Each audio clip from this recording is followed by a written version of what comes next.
bleed green? Are you an ultimate Eagles football fan? Well, you're in the right place.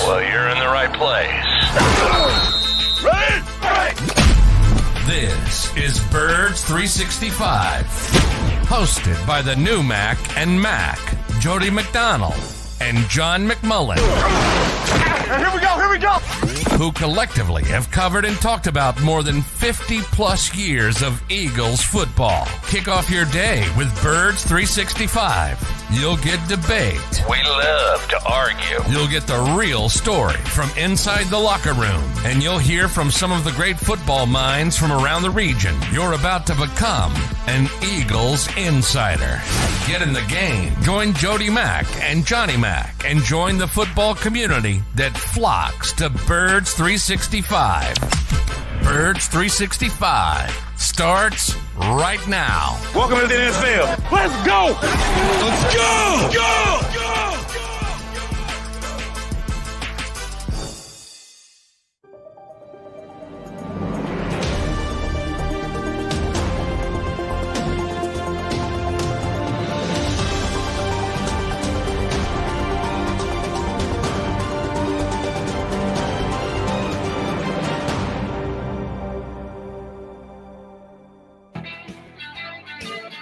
And a good Monday morning, Eagles fans.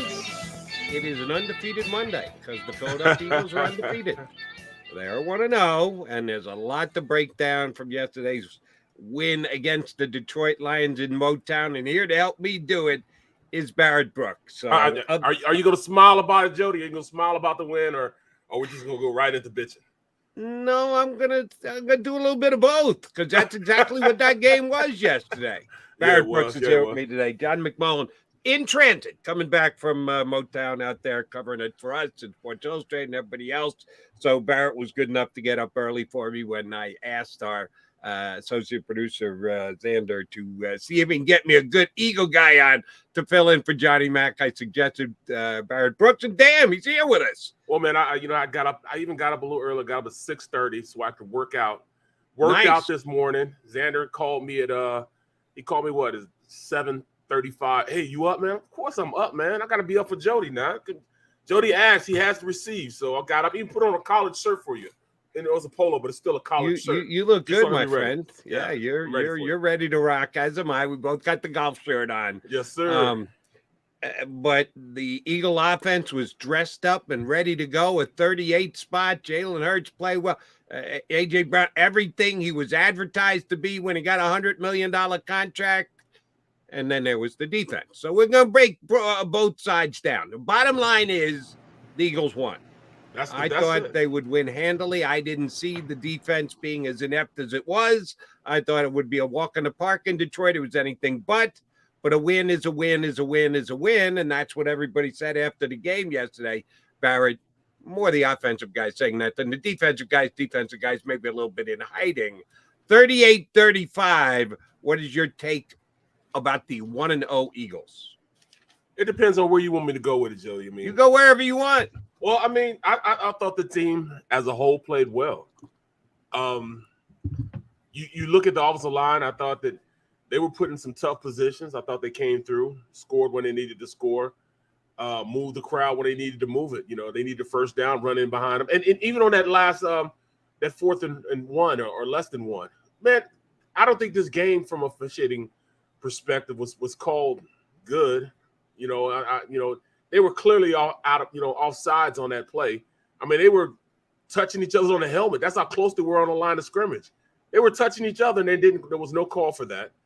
I thought that, when you look at Jalen Hurts, a lot of extra hitting, a lot of extra punishment he took, even when sliding. I thought that was some BS. But the team as a whole, I thought they played well. Even defensively, I thought they played well at times defensively also. Really? Yes, I thought Gannon. Could you enlighten me on those plays? Well, defensively, they were few and far between. Yes, the pick six was great. Kazir White tips it up, Bradbury grabs it, takes it to the house. But other than that, they not enough resistance on the first drive right down the field. Billy Kidd running to him like they're paper mache. Jody, we got to keep people off the bridge. Stay away from Ben Franklin. Don't go over there because when you look at the defense, they blitzed a lot more. They're a lot more sound. But what you can take from this is our big guys up front need to come to work next time. Yeah. For the majority of the game, not just in spurts. From a secondary and linebacker level 2, I thought those guys played great. But I just didn't see enough from the big guys up front. I thought I was going to see a little more pass rush from the guys in the middle, even though Fletcher Cox and I didn't think Hargrave was necessarily being an impact out there. No. That's not the Hargrave I'm used to seeing. Fletcher came to play. Fletcher was one-on-one. He was beating the guy, getting pressure back, but there were no pressure on the outside. And to be honest with you, those are 2 really good tackles. Penei Sewell and Decker, both of them first rounders. Both of them can play the game. Sometimes you just get an even matchup between the two guys going against each other. And I think that's along the lines of what happened. They went up against 2 really good offensive tackles in Tyler Decker and Penei Sewell and couldn't create enough pressure on them. I think that was the biggest thing that was very evident.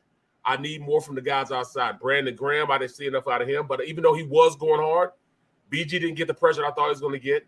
My guy Sweat, I thought he was going to be all world. He had 2 sacks last year against him. He didn't get the pressure. He didn't get a sack. Neither one of those of our defensive ends sniffed the quarterback. They weren't even around him. So that's where I have the most cause to pause on the defense. The lack of pass rush by the big guys up front. They're usually the strength of our team. They weren't the strength in pass rushing this time. I thought that Jared Goff was comfortable back there, and I think it's more so because the 2 guys, Tyler Decker and Penei Sewell, had phenomenal games. They played up to what you would think out of 2 guys who was drafted in the first round who were supposed to be bookends, and they were definitely bookends. I will not knock the Lions' offensive line. Knew coming in they had a good offensive line, but as you mentioned, most of those guys were there last year when the Eagles ran rampant over the Lions. So maybe they're improved. Ragnow came into the game supposed to be hurt at center. Didn't look like he was hurt or played hurt to me. Looked pretty damn dominant. Again, they might have pulled the wool over our eyes a little bit, Jody. On the whole Ragnow not being 100% thing, maybe. Because you said Fletcher played well. Fletcher played the best of the defensive tackles. Yes. Okay, thank you. But yes, it doesn't make it great because Hargrave to me was missing in action. Yes. And the big guy who we've been sold a lot of promise on, Jordan Davis, because he's as big as he is and athletic as he is, all that is great. It needs to turn itself into plays being made on the field. Now, they didn't use him as much as I thought they were going to. We knew he was going to be a situational substitution guy to start. He wasn't on the field as often as I thought he would be, or I would have liked to see him. But he really made one play in the entire game. He kind of went down the line, played well, and was able to get in on a tackle. He created no pass rush in the middle, and that wasn't his forte at Georgia, but he didn't give him any extra push in the middle on passing plays when he was in there on the few plays where they passed while he was still on the field. And Hassan Reddick, wait, did they pay him a whole lot of money to come in here and get to the quarterback this offseason? Absolutely. Jared? Yes, I didn't see too many times when he was in Jared Goff's face.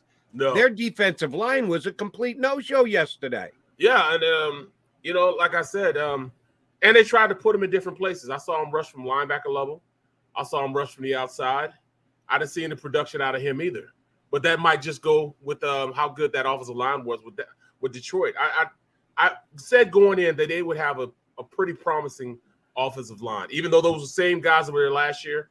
Pretty promising. In fact, I thought they were a little weaker because they didn't have Big V there to start. Right. So, but, I mean, the kid that went in there actually played okay. I knew Jonah Jackson was as advertised. He's good. Their left guard, he's good. Tyler Decker's good. But, Kramer, no. Stenberg, no. Those guys aren't good at the left guard position. So it should have been more of a day for Fletcher Cox. And when you look at our defensive line, you didn't see guys we thought we were going to see. Hargrave was missing in action. And that's the problem, because I expected him to be one of the dominant guys at the defensive line this year. I thought he was going to be a dominant force. And that's only because I've seen him be that guy. This is early in the year. He usually fades towards the end of the year. Well, this time he didn't show up this game. Is it a possibility that the offensive line is better than what we thought they were? Yeah, that could be the case. But that's still the same team I saw in Hard Knocks. I mean, they were a sieve in Hard Knocks. They were giving up everything in Hard Knocks. They came to play this time. They came to play. Maybe we'll find out more about this today, but as far as, and you can read in too much with this, but I don't believe that's the case here. We knew the Eagles were going to use a rotating bunch of guys on the defensive line, specifically in the middle. Guys like Williams going to be able to move in and out, play both inside and out.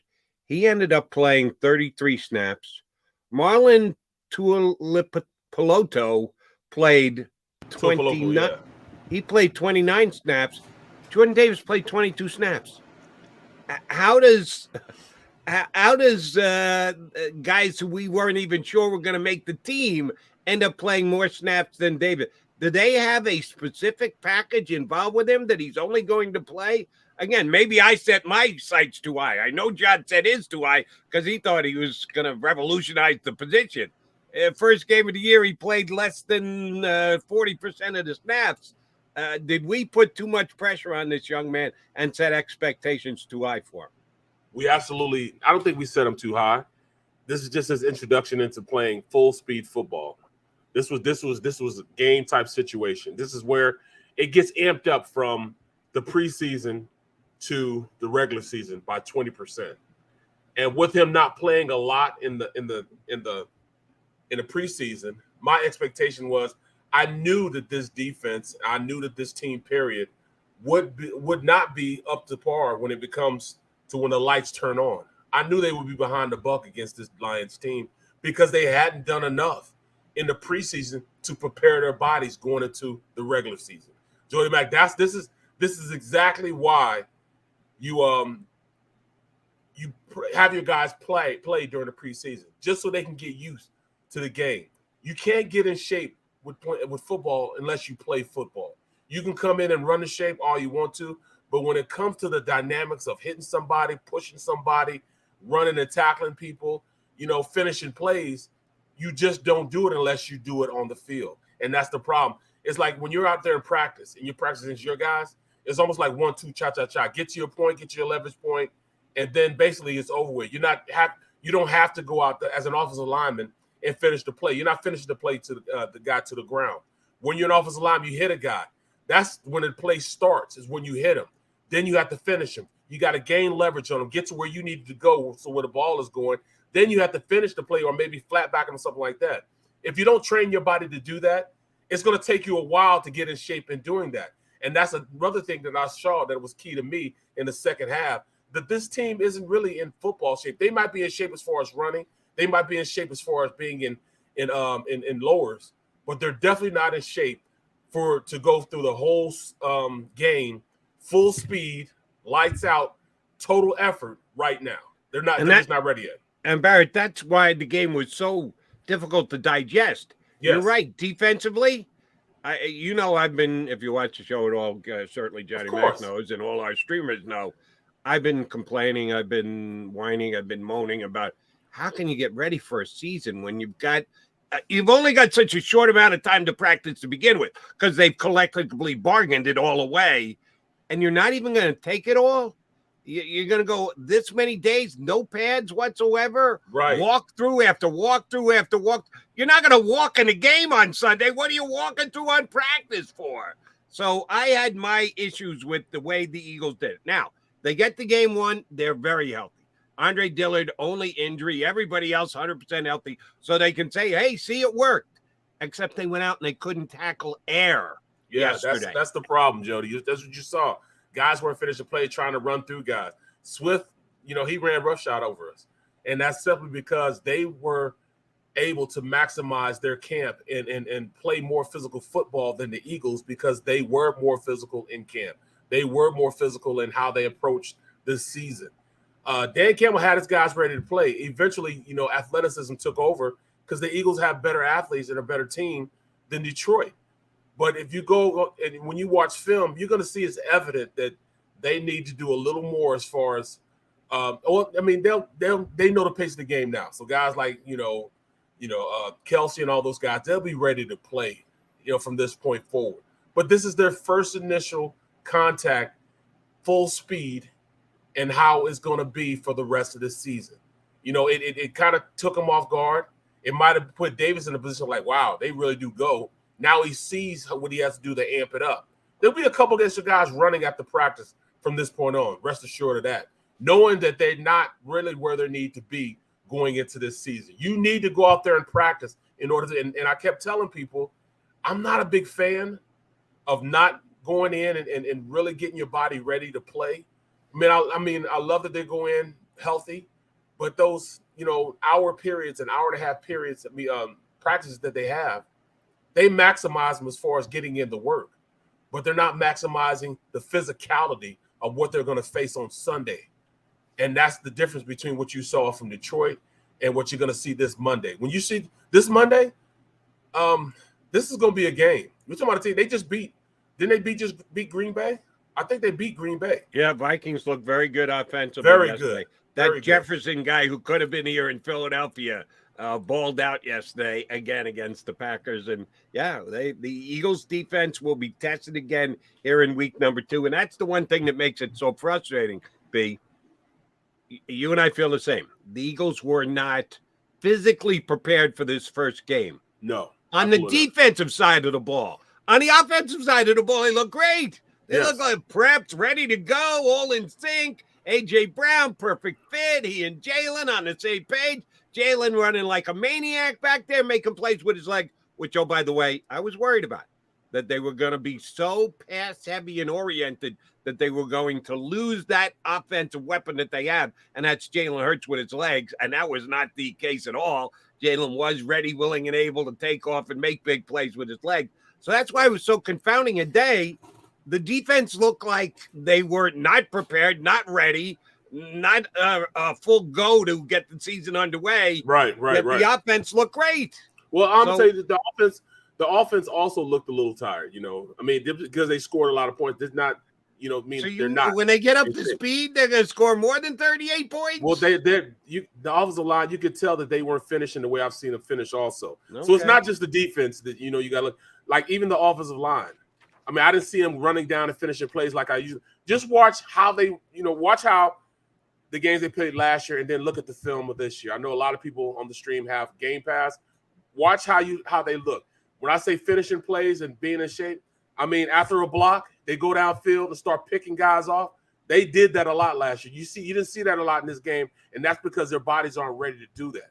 Their bodies are still tired, and they're not going out and finishing plays like they used to. Finishing plays meaning running down, getting that extra block, doing a little extra, putting guys on their back. You didn't see a lot of that, and that's how you tell an offensive line if the offensive line is in shape or not. You start seeing little things as far as them finishing, and I didn't see that either. So, it's not just the defensive line and the defense, it's the offense also. They need to get in a little better shape too. They need to finish plays out a little more too.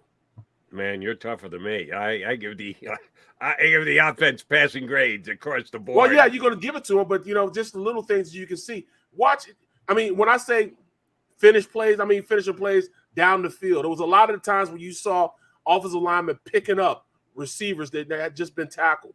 You didn't see a lot of that this game, and that's when you start seeing a team that's in shape. They finish plays. They run down. They're not stopping. A lot of times I saw those guys just sitting back and watching the play. Offensive linemen are not supposed to watch the play. You're supposed to finish the play, finish around the ball.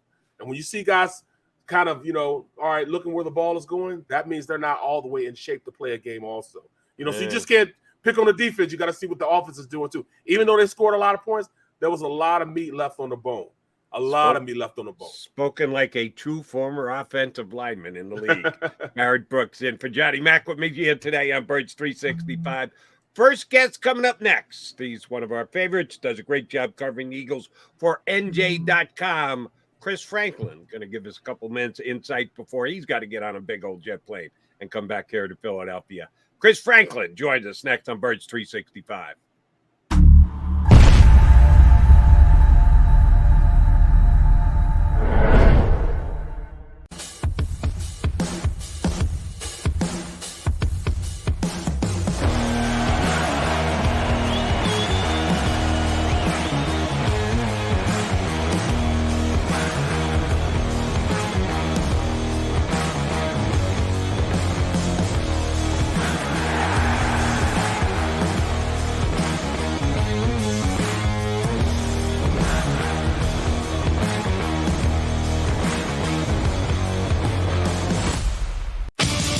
The greatest fans on earth.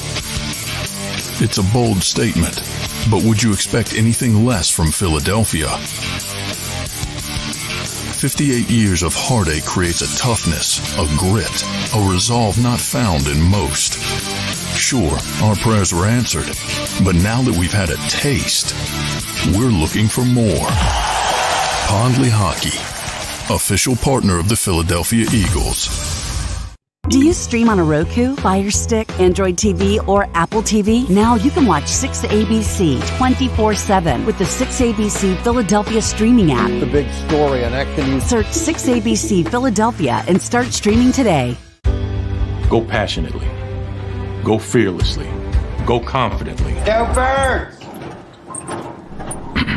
Go confidently towards your goals with First Trust, Philly's hometown bank for nearly 90 years, and the official bank of the Philadelphia Eagles. We're focused on getting you over the goal line. So go with conviction, go with trust, Go Birds! and go forward with us by your side. First Trust Bank, the official bank of Philadelphia dreams. Oh, and go Birds.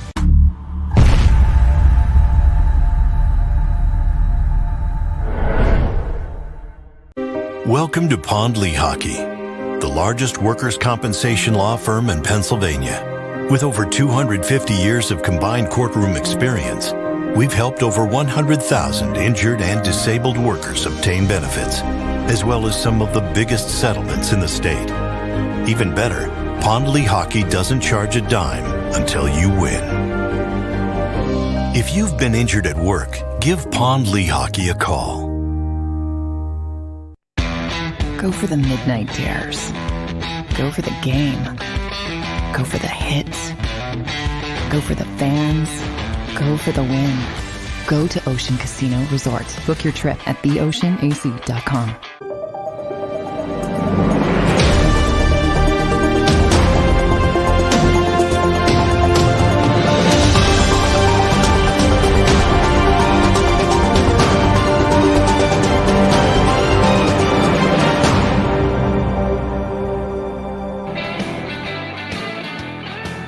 And after win Monday here on Birds 365, Barrett Brookson for Johnny Mack, who's coming back from Detroit. Our first guest still in Motown. He's leaving shortly thereafter, and we get a couple of first glances from him before he gets back here to Philly. He was there yesterday for the Eagles' debatable 38-35 win. Chris Franklin from NJ.com comes on with us. So, how you guys doing this morning? Good morning, man. Good morning.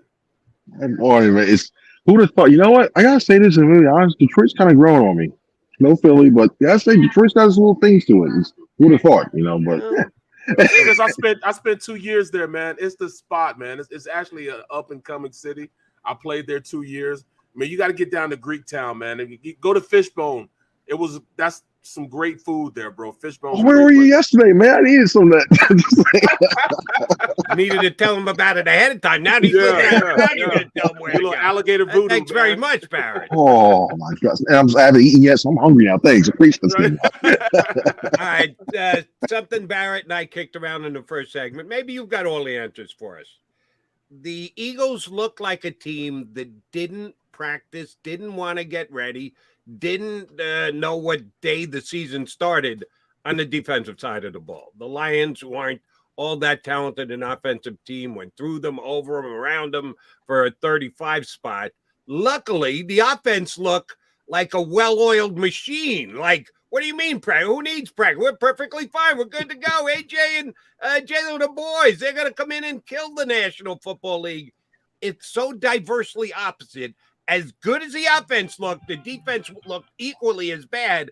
And it's the same team that was practicing or not practicing in the offseason, which we kind of questioned, certainly here on Bird 365. I'm pretty sure you did too. How'd you get such diverse results out of week one on each side of the ball? I think offensively they were willing to take some chances early. I mean, the Detroit defense didn't want to let that happen because they started blitzing, but you saw once they got comfortable, they were able to do that. I think defensively, I think they were trying to play it safe a lot. I think they were trying to get some fillers out there and not seeing Ben Johnson for the first time. And so he played a lot of that cover four, and you see him spread out. But the problem was Detroit took the physical approach and said, okay, you want to try to do that? We're just going to run it right down your throats. And I thought there was a lot of things that this team needs defensively to clean up, especially when it comes to the run game. I don't think the defense is going to be as bad as it was yesterday, but it can because they can do better. But there's still things needed to tweak on there. You know, looking at them as a whole on the defensive side of the ball, man, I just didn't see I didn't see the defensive line making that impact that I thought they were. That's the most experienced position we have on the defense, and I thought they would step up a little more. I think it's more so. I don't know if you saw this or not, but I think it's more so the experience and the players that Detroit had, and Tyler Decker and Penei Sewell and Ragnow that really they showed up. You know, so they might have just got whooped by a team that's a little better than they were. And I think also when you look at what they were doing too, like the defensive line, especially early on when Swift was breaking off those runs, they were over pursuing and didn't have the gap discipline too. So you saw that's right. That too. You saw Sweat going. You saw the defensive ends, especially they were rushing all the way upfield.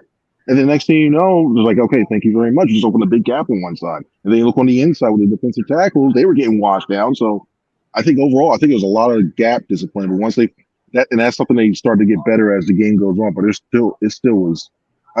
You look at the names, you're thinking like, okay, these guys should get more than one sack along the defensive line, and the guys who got them, I gave them one because it was a half sack because there was a Sweating Cox like that. But they need Brandon Graham and Cox, excuse me, but they need to do better at that line. But Chris, and I know we're supposed to be interviewing you, but this is, I just want to say this. Detroit took advantage of the aggressive nature of the defensive line also. Let me say that. The big plays that they had was a simple trap plays. And that what trap plays are, they let the defensive tackle get up the field. They trap them. Everybody else lets them up. And then that back just goes straight downhill.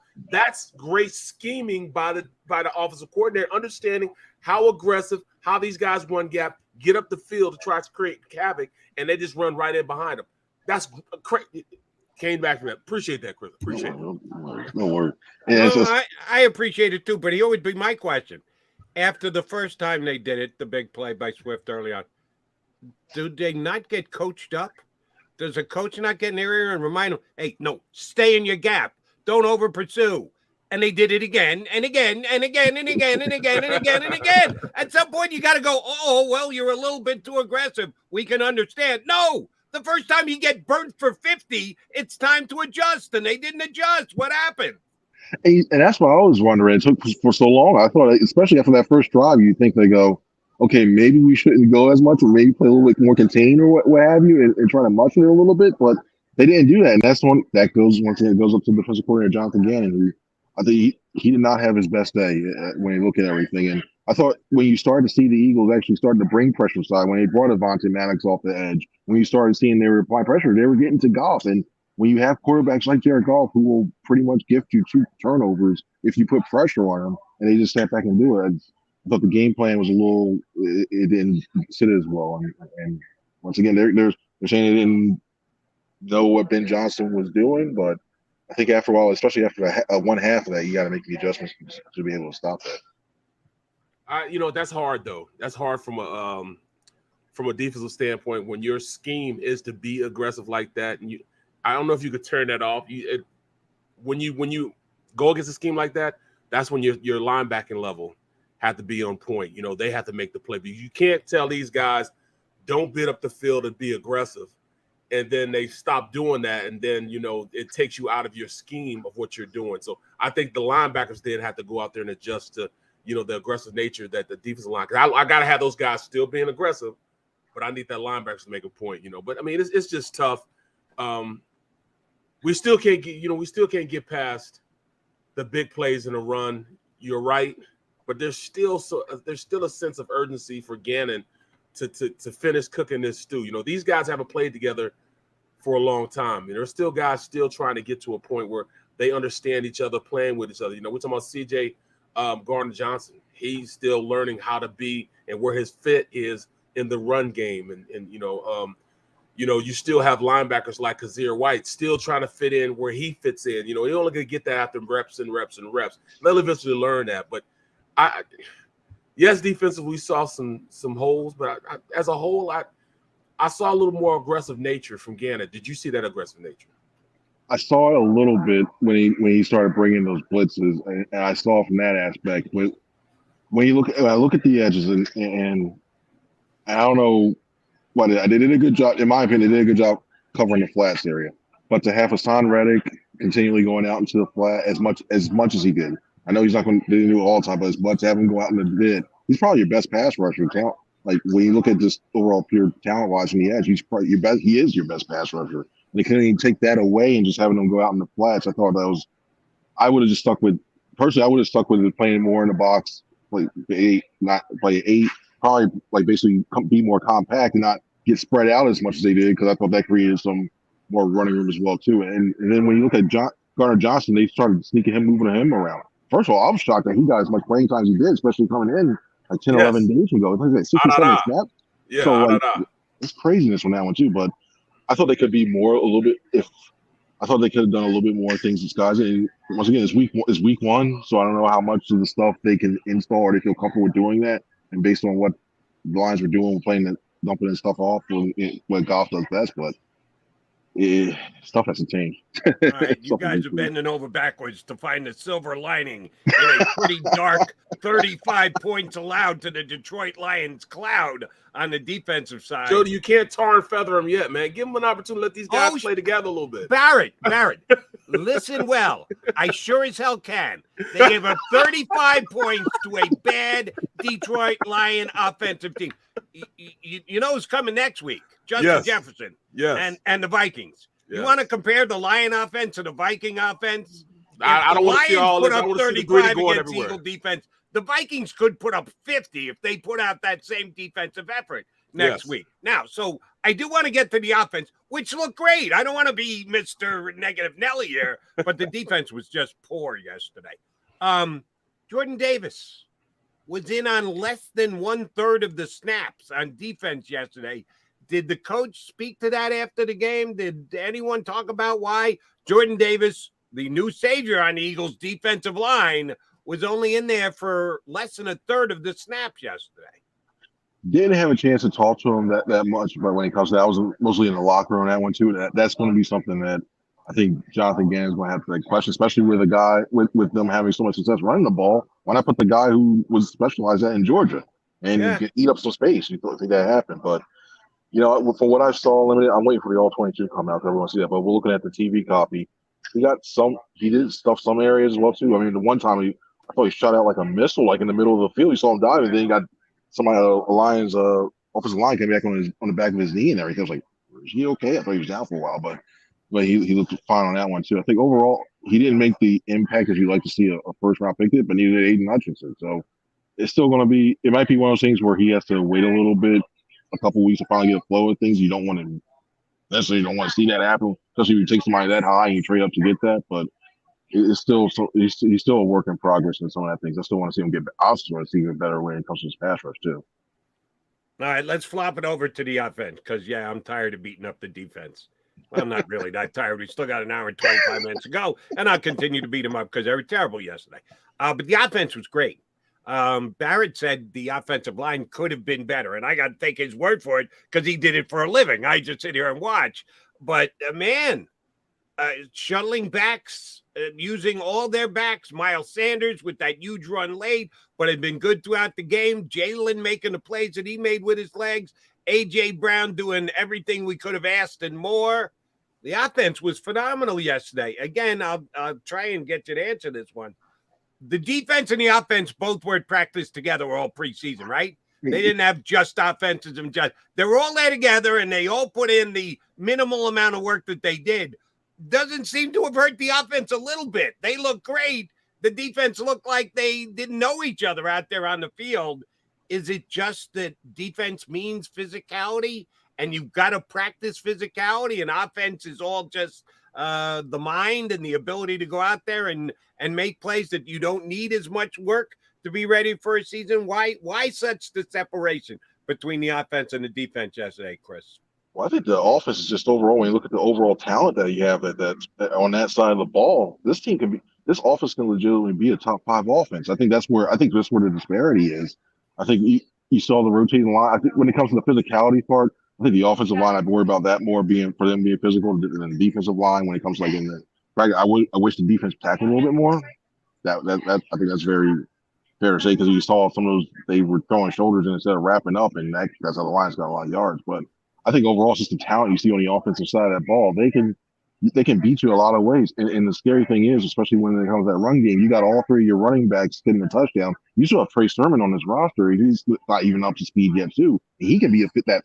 I think he's probably the most physical back you have that you can use in those 4-minute situations when like the Eagles did this past game. So you look at all the pieces. You look at that. You look at the diversity you can use and how you can attack. I think overall, it's just that offense. I think is got more talented defense by a lot, personally. I like I said, I was talking to Jody about how physical the offensive line can be, and the reason why I said they're not to where they need to be yet is they're not physically in shape as much as I've seen them in the past. Because as an offensive lineman, you go down and pick guys off. You're helping your wide receivers up even on long plays.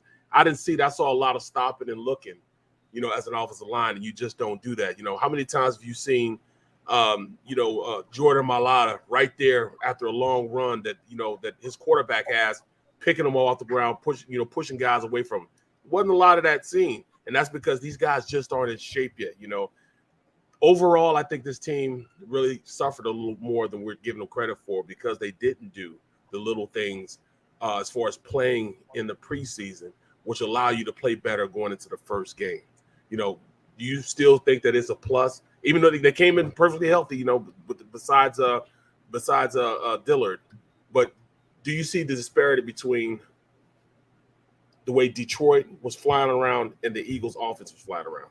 Well, I like the way if I'm going to attack the Eagles' offense, the best thing you can do is probably put as much pressure as you can and just say, hey, you know what?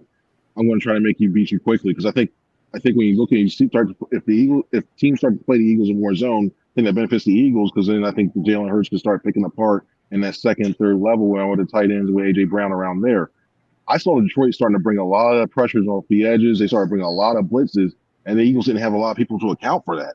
So, and they snuck Sanders out into a pattern, or they put Gainwell into a pattern, what have you. And the next thing you know, you saw like one person keep us fly, they're running all these stunts aside, and they were lucky Jalen Hurts was as mobile as he can, because I think if you had somebody like a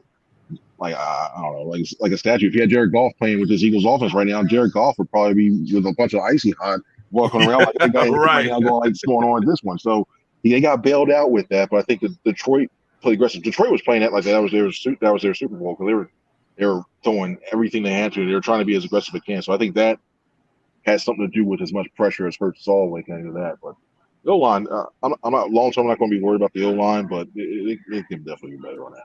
Right. The offensive line might not have been perfect, but they were pretty damn good. And, oh, by the way, when they were overman, bringing blitzes, the Lions adding guys to the line, Jalen Hurts made him pay, either with his arm or with his leg, certainly with his leg, 17 carries for 90 yards, and moving the chains and getting clutch first downs was phenomenal. But 18 for 32 for 243. Yeah, he didn't throw a touchdown, but he got him right down there in the red zone. And they were able to pound it home offensively with the running game thereafter, including one Jalen run himself for a touchdown. Scale of A to F, A plus F. What would you give Jalen Hurts as a grade in yesterday's performance, Chris? I'd give him a B. I thought I think overall, I like the way he's made. That's what Jalen is. It's just like, okay, Jalen, there's a fire over there. All right, cool, we'll get out. Oh, hey, we're going to run this way. All right, it's cool. hey, you won a lottery. All right, cool. That's just me there. So I thought when you saw they got behind, that helped him out a lot. That didn't phase him one bit. I thought that he used his legs, and he saw that start to affect Detroit because then they started having those back guys on the backside, like, oh no, maybe he's got the ball. He pulled him a couple yards that way. Next thing you know, he got the backs running out that way. There were a couple of times where he had some receivers open, and I thought he could have hit them a little bit sooner because I thought for bigger plays downfield. And that, once again, you want to see him do better with that. I thought he navigated the pocket well. When he got time and they developed a pocket around him, I thought he sat very well. So when you look at the whole body of work, I think it's B, but I think the only thing he would have gotten an A is he started hitting some of those passes a little bit earlier and got them to there instead of skipping a couple of them. Well, I can't wait right now, man. I think that you're going to see a better team Monday night than you saw against Detroit. That's number one. But did you have any question as far as, Smitty not getting a catch, Smitty not, being in the offense? I was kind of surprised that Devontae Smith didn't have a catch. Nobody's really talking about that either. Yeah, I think he had one. Yeah, one. But I think I'm not worried about targeted 4 times, no catches. Wow, that's crazy. Like, I think when I look at that, I'm not worried about it because I'll say this: it's going to be an overcorrection this week coming up. I can see them going like, okay, well, Brown's gotten all the targets. Browns don't want to do it. Let's shade the safety over this side. Let's shade the coverage over this side too. And then all of a sudden, you got him one-on-one against on the backside. I think you see more single coverage. So I would have liked to see him caught the one. I thought those stretches one there sideline. I thought he did, but he catch that one a little bit better. But overall, I think I'm not concerned about that one. I would love to see the tight ends more involved. I think it's basically, especially if you're going to start attacking the outside more. And I love to see Quez Watkins more involved. I would love to see him take a deep shot to try to soften up those safeties out back too. So I'm not concerned overall. I think it'll come there. I wouldn't be surprised if he has a day where he has, like, say, near 100 yards in the near future as well. I wouldn't be surprised if it's Monday night because they're going to be worried about Brown. So it's not going to be worried at all. Now, if we're talking about game 8, game 9, and we're like, where's Devonta Smith? Yeah, I think sound the alarms on that. Agreed. CF, let me ask you this. Do we need to send a thank you card to Dan Campbell, who before the end of the first half decided to call a timeout when it was really a long shot that they were going to be able to get the ball back and go far enough down the field if the Eagles got any kind of a decent punt from Sipas, who, oh, by the way, wasn't that bad. Way to go, Aaron. We know he's good last year in the first half, not so good in the second half, but he did a nice job punting the rare frequent times that he had to. He calls the timeout, then they hit the big play to Brown. The Eagles get the score going into half and then get one coming out of half. So the whole deferred thing worked perfectly for them yesterday. But it all started with Dan Campbell calling a timeout when I thought he was crazy to be taking a timeout. Didn't he learn anything from Hard Knocks, Dan Campbell? When he's supposed to pick some things up there doing that show? I think the way we were talking to him last week, and he was asked about do you want a hard knocks? He's like, you could tell he wasn't thrilled about being on there. He's like, I'm just doing what the league tells me to do. So you can tell he doesn't do that. But there's a couple. I think they need to send him a gift basket. There was a couple of decisions he made that I was kind of curious. I know, especially the onside kick. Yes. Because I thought that I know they had the momentum, but to do an onside kick like that for wait. Time out, Detroit. All right. Both of you guys look into the camera. Okay. You saw that coming. You knew they were going onside kick. Actually, no. Okay, so the fact that he could have caught Barrett Brooks, Jody McDowell, Chris Frank, you got to give him at least that much. I thought the actual timing of it, this is the way I judge onside kicks. If you had no idea it was coming, then it was a good decision to try it. Now you got to execute it, and you got to make the play, and more power to the Eagles. So who was it who covered? Was it Zach McPherson? McPherson made the play. Yeah. Way to go, Zach. So yes, they sniffed it out. I didn't, you didn't, Barrett didn't. So it wasn't that bad a decision. You just have to execute it better and give credit. Here's one. Barrett keeps giving credit to the other team. Oh, the Lions offensive line was great.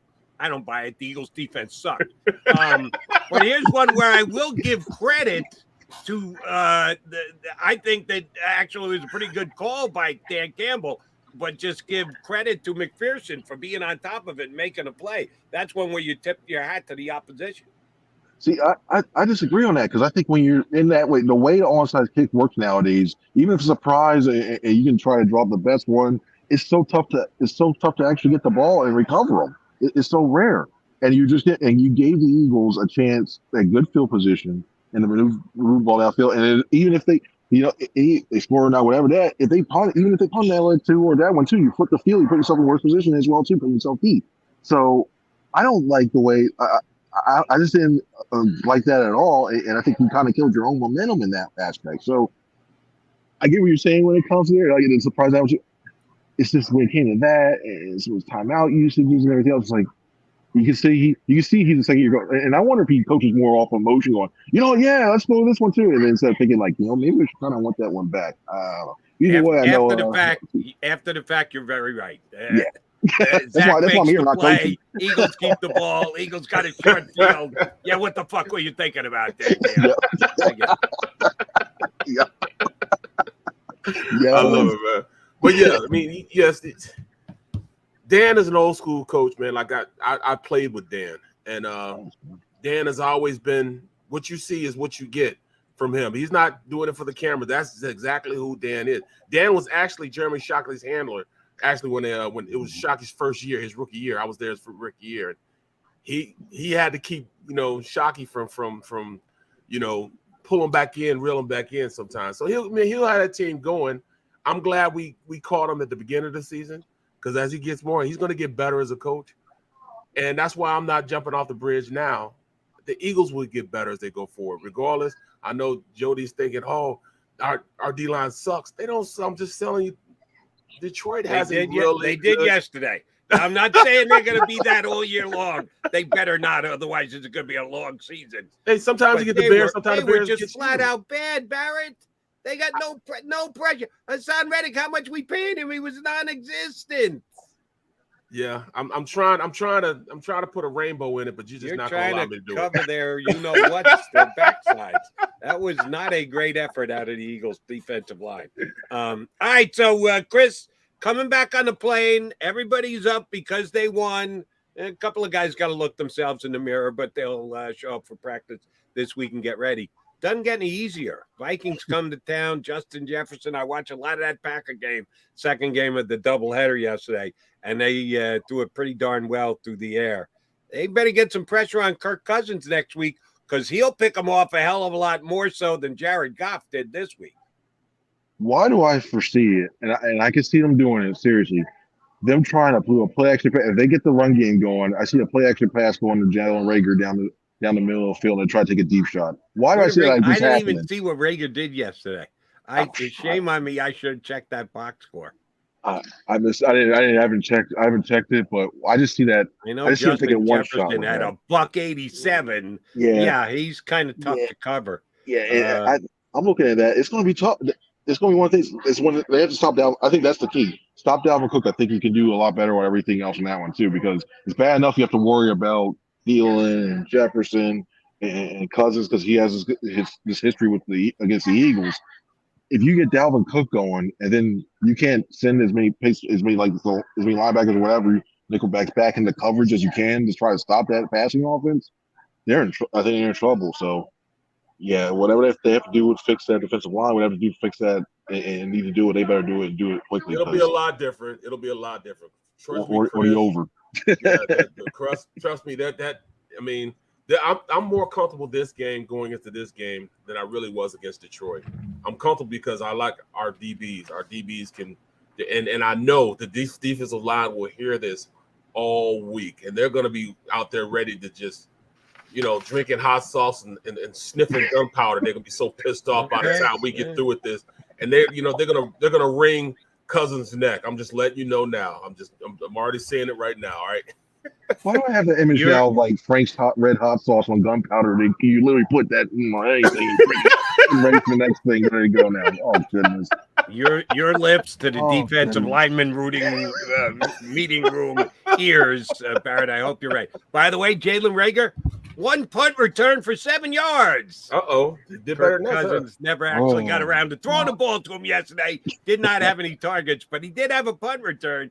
And by the way, tip of the cap. Covey, good job. He just caught the ball. They had one play where he actually made one nice move, turned it upfield, got a couple yards.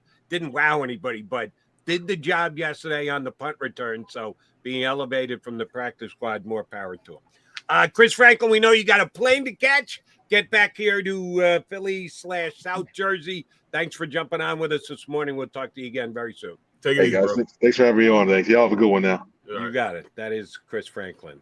Ready to rock and roll whenever we punch him up. More so than the Eagles defense was yesterday. I know. Barrett's making me badmouth the Eagle defense, maybe even more than I have to, because I got to balance the scales. He's giving them a pass. Oh, that great defense, that great offensive line, by the line. Ragnow's very good. Yeah, he's one of the best. And Penei Sewell is going to become great. It wasn't the 5 blocks of granite up there in front of him yesterday. You're right. But still, man, I can't see them going out and playing like this for the rest of the year. I mean, I think this is an anomaly. Okay. I hope you're right. They'll definitely get better. They better get better. Because I can't go through this. I can't go through this the entire season. Not a whole lot of pressure. The Detroit Lion offense put up a 35 spot. That is a little scary. But it is just 1 week. That's the good news. And the best news of all, Eagles found a way to win the game despite playing that poorly defensively. Jalen Hurts, A.J. Brown, big plays, 38 points. Eagles are 1-0 moving into next week. And when we come back, I want to talk with Barrett about the rest of the NFC East. Well, that's what I was saying. I was about to say that. The perfect segue. Everybody got to win except for the Dallas Cowboys.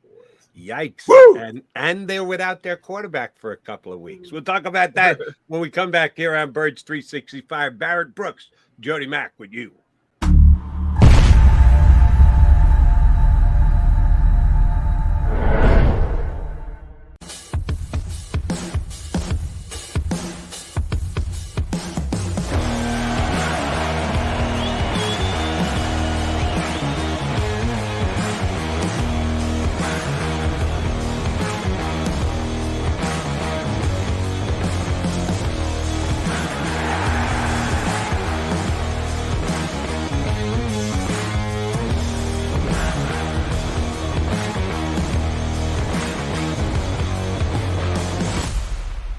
Philadelphia fans were cut from a different cloth.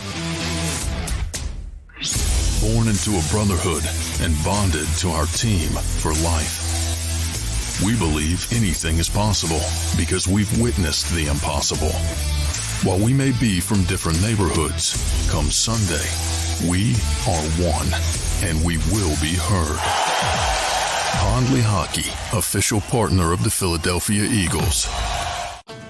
The faces you know, the team you trust. The Delaware Valley's leading news program, Action News. Go passionately. Go fearlessly. Go confidently. Go Birds! Go confidently towards your goals with First Trust, Philly's hometown bank for nearly 90 years and the official bank of the Philadelphia Eagles. We're focused on getting you over the goal line. So go with conviction. Go with trust. Go Birds! And go forward with us by your side. First Trust Bank, the official bank of Philadelphia dreams. Oh, and go Birds.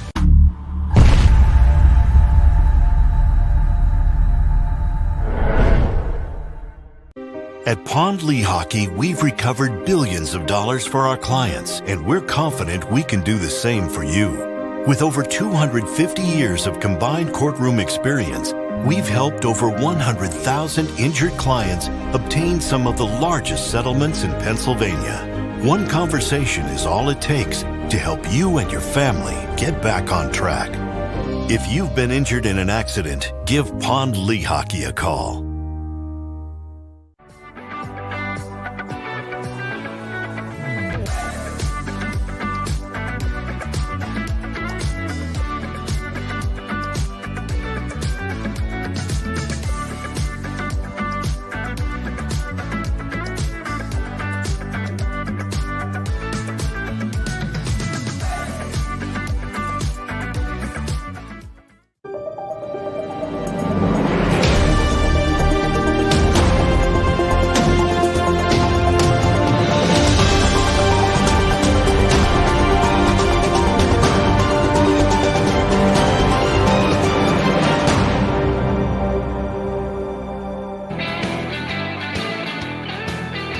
Jody McDonald with Barry Brooks today. Johnny Mac winging his way back from Detroit, so we'll get J Mac up here tomorrow, but we got Big B sitting in for him instead. We've been going back and forth on Eagles win yesterday. Let me repeat this again. Eagles win. If I've continually pointed out that the fact that their defense wasn't quite up to snuff, giving up 35 points to a middling offense, that's what I consider Detroit's offense. Don't think that I haven't realized that the final score was Eagles 38, Lions 35. They got a W. Most important thing. Outweighs everything else. But it doesn't mean we can just gloss over the fact that there were some shortcomings. Some major plus points, but some shortcomings in that game. But the bottom line is they are tied for first place. Well, you know what? I'm going to tell you this, Jody. In looking at it, we got to sit back and think like this. We, at this point, are exactly where we need to be. We won. And just like Jalen Hurts, we're not going to have the Jalen Hurts is going to fill up, 4,500 yards, 36 touchdowns, QBR rating, 105. We're not going to get that. But what we are going to get from Jalen Hurts and what he brings to the table is the most important statistics you can get. And that's him being a game winner. You know what I'm saying? He's going to fill up the win and losses with more wins than losses by the nature of who he is and how he plays the game. So don't worry about all the extracurricular stuff, you know what I'm saying? They will get victories simply because they're just going to do it the hard way. It may not look pretty. It may not look like, you saw with Allen and the Buffalo Bills, but you will get a lot of victories. All right. I just took a quick peek because I was intrigued by the fact that they've got the Vikings coming in next Monday night game here in Philadelphia. With the way the Eagle offense and defense played yesterday, the way the Viking offense played yesterday, I said, what are they going to set the over-under number at that game? Like 60 or somewhere thereabouts? It's only the third highest over-under number. It's at 49.5, which if you can get the action in now, I would play over on that one. The games that are higher, certainly the Chargers and Chiefs, that makes a lot of sense. Both of their offenses looked pretty damn good yesterday at 54. And if you can get in on this right now, I would advise you to do so. A lot of places are not available, but some are offering. The over-under on the Cowboys and the Bengals. The Bengals yesterday had major problems. A lot of it stemmed from their QB. The QB getting crushed because the offensive line didn't get any better. Their offensive line, despite the fact that they made it to the Super Bowl, almost got them killed last year. So they invested in upgrading there, brought in a couple of free agents, drafted there. Burrow still got sacked 7 times yesterday. That's crazy. And unfortunately for them, their long snapper got hurt, so they had PAT issues, and they end up losing to the Steelers in week 1. Cincinnati against Dallas, the under-over at 50.5. Are you kidding me? Dallas doesn't have their quarterback. There's going to be no doubt. Cooper Rush is going to put up a 30 spot? I don't think so. Well, remember, he did do that the last time he came in as a reserve. He came in and actually lit it up, won both games that he was in. Was it 2 or 1? He's Cooper Rush. I know, but he actually beat Minnesota last year. All right. So I would now say they're gonna get smashed. Yeah, you're right. They're gonna get smashed. He's Cooper Rush. If they win the game, and maybe he's got a winning thing going, but he's not going to win it 37-35. Is my point. I'd be absolutely not. Absolutely not. If they go found with the a way under. And then the Cowboys with Michael Parsons. Oh, by the way, that guy's still a stud. He made a couple of plays, 2 sacks in the first half. 2 sacks. He's pretty damn good. I'm not writing the Cowboys on. I think they'll probably get beat with Cooper Rush down, but they're not putting up a whole bunch of points. Yeah, Dak Prescott hit his hand on a helmet. I don't know if it was on a helmet or at the defender's hand, and he busted up his thumb. Having immediate surgery, not major surgery, but surgery. So he's definitely going to miss a couple of weeks. They're contemplating putting him on IR. I'll tell you right now, Barrett, they won't do that. Well, if there's a chance that he can be back in 3 weeks, there's no way they're missing out on that because, we put him on IR. That means we can't use him for 4. They're going to have him as an inactive. They're not going to put him on the injured. Write it down unless he has the surgery and they go, oh, my God, it's that much worse. He's going to be out 2 months. If there's any chance he can come back in 3 weeks, they're going to play to that and keep that open as a possibility. I can't see him doing that. I can't see him, I can't see him putting him on IR, but I don't think he comes back in 3 weeks. That's if he has to get surgery, it'll almost be like Harper. You know what I mean? Harper came back in a month and a half. We're talking about at least, the very least, with surgery, 4 weeks for him to come back. So I mean, they might be better off doing that and just allowing him to heal. But I can't see him coming back. If he needs surgery, I can't see him coming back in nowhere less than 4 weeks. So I mean, it might behoove them to go ahead and put him on IR. If he's guaranteed to be out for 4 weeks, all right, then you put him on IR. Right. But if it's in any way, and I mean like the smallest percentage chance that he could be back in 3, they will keep that door open. They will not put it. They do not want to go as long as they can with Cooper. They want to get the Cooper Rush era to be as short as possible, even though Dak really didn't do anything last night. It's a clean break, too. It's a clean break, meaning... Right. So maybe they're thinking the healing can go that quickly. We'll see. All I know is the Eagles play the Cowboys in 5 weeks. So even if they put him on IR, he'd be eligible to come back the week after, but it'll be a guy who has not played in a month, and that's advantageous for the Eagles. But the other 2 teams in the NFC East found a way to win yesterday, Barrett. I didn't watch any of the Commanders against the Jags. Sorry, Carson Wentz. Sorry, Doug Peterson. You were on up against the Eagles. You had no chance of grabbing my attention. No, but me neither. To Carson Wentz's credit, got to give him props. Trailing in the second half, threw 2 touchdown passes, one to Scary Terry McLaurin, another one to who got the second touchdown pass? I can't remember off the top of my head. Was it one of their backs? It wasn't a tight end, the other wide receiver. But he did. He threw 2 touchdown passes in the fourth quarter. Second one coming late to lift the Commanders to a victory. Carson Wentz throw any fear to you, Big B, this year? No. Carson eventually get back to being Carson. He just, to me, he doesn't see anything is wrong with him. So why would you change if you don't think anything's wrong? He just thinks he was slighted by both organizations, had nothing to do with him. So he's not learning from any of the experience he's having. I guess, he's hard-headed in any aspect that, all right, he knows it all. He can no longer learn because he knows it all. That's when you're on the regression instead of a progression. When you know it all and you can't take constructive criticism, and he can't take that. So I don't see him being any better than he was in Indy. But in Indy, he was pretty damn good, though. He played pretty well. It's just the last 2 or 3 games is where he just lost it all.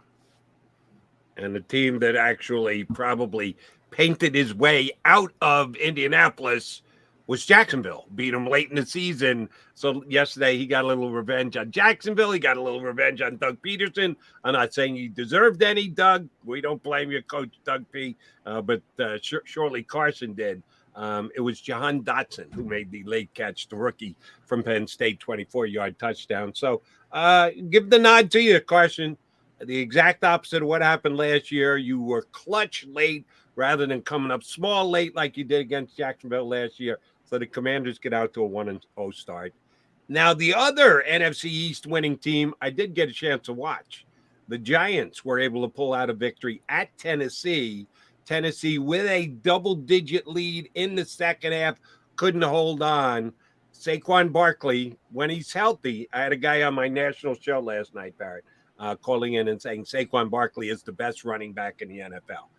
I can't go there because he's just been too injured too often, and you have guys that have performed more and better than he has in the league. But he was on the field with one of them yesterday, and he was the best back on the field by far. Sorry, King Henry. Saquon won the day. He is probably the biggest breakaway weapon in the National Football League, and he did absolutely carry the Giants to that win yesterday. And Brian Daboll showing that he's got nerve by going for 2 at the end of the game rather than just kicking a PAT and going for overtime. Giants got something going with their new head coach and general manager up there in New York? Saquon definitely does. It's they still got Daniel Jones being the the quarterback of that team, but I think they have a lot of confidence in Saquon, him coming back, and then just listening to him and how he's matured as a player. I mean, he's only going to keep getting back to that status that he had when he was a rookie. He's going to be a formidable threat that they're going to have to look at, when they do play the Giants.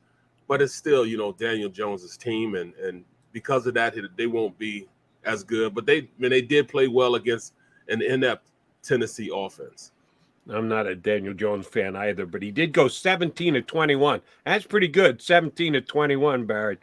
Only a $188, so under 200 yards. Threw a couple of touchdowns, also threw a ill-timed pick. Yes, he'll still give it up. He was okay yesterday. He game managed it well enough for the Giants to hang in there and find a way to win late. But then again, I'm not that big Ryan Tannehill fan either, so I didn't like either of the two quarterbacks in that game yesterday. Right. But Joe, you got to understand. Saquon had 164 yards rushing, averaged 9.1 yards a carry. That's where they won the game. You know what I mean? That's their offensive line did get a little better, but yes, they won that game because of Saquon. Daniel did run around a little bit to keep from getting stuck on getting sacked, but at the end of the day, Saquon was everything you wanted from a player. Yeah, he goes for $160, and Derrick Henry only goes for 82. That's pretty significant. So, yes, it is. Yes, and I was a guy who defended the Barkley pick when they took him with the second overall pick. People say, "How can you take a running back that high? You just can't do it. It's a dumb pick." And I thought it wasn't a dumb pick because I said I do believe he's a every 10-year talent type back, and he hasn't been because he can't stay on the field because he's always hurt. But when he does play, he can be scary. And he's all world when he plays. All world. Eagles are going to have to try and stop him a couple of times this year. All right, so both the Commanders and the Giants win. Cowboys lose. Not the results we necessarily were banking on or looking for. I thought the Giants would probably get beat down in Tennessee. I thought the Commanders, Jags was a toss-up. I thought the Cowboys were going to lose to the Buccaneers. But what do you think of the results after week one in division? This is still a bad division. Like it or not, we're still in a bad division. And with Dallas being the way they are, it only weakens the division even more. Dallas will not stay down. They'll stay down until Dak gets back. But at the end of the day, the Eagles should take full advantage of this and keep rocking and rolling, man. We should win this division hands down. For the first time, we should sweep Dallas. We should sweep the whole division. You think they're going to go 4-0 in division? Yes. You and I both. I said that last week here on Birds 365. Big B, here's one tricky trivia question for you. How many teams in the NFL last year went 6-0 in division? Probably none. One. Would you like to take a guess who it was? In a division. 6-0. One 6-0 team in division last year. Not the Cincinnati Bengals. I give you a big time hint. They got their sixth and final win the last week of the season. The Rams? No. They got their sixth and final win last week of the season here in Philadelphia. Tampa? The Cowboys went 6-0 wow. last year. They were the only team in the National Football League that went undefeated, which to me means 5-0 because the Eagles last game of the season doesn't count because the Eagles played the JV. So that's you want to take that victory lap, go ahead, Dallas. But even if you don't count the game, they're still 5-0, which means they're the only undefeated team in the NFL. Yeah, I think the Eagles can win all 6 games in division this year. Even though the Commanders found a way to win yesterday, even though the Giants found a way to win yesterday, I just think the Eagles are more talented than anybody in this division.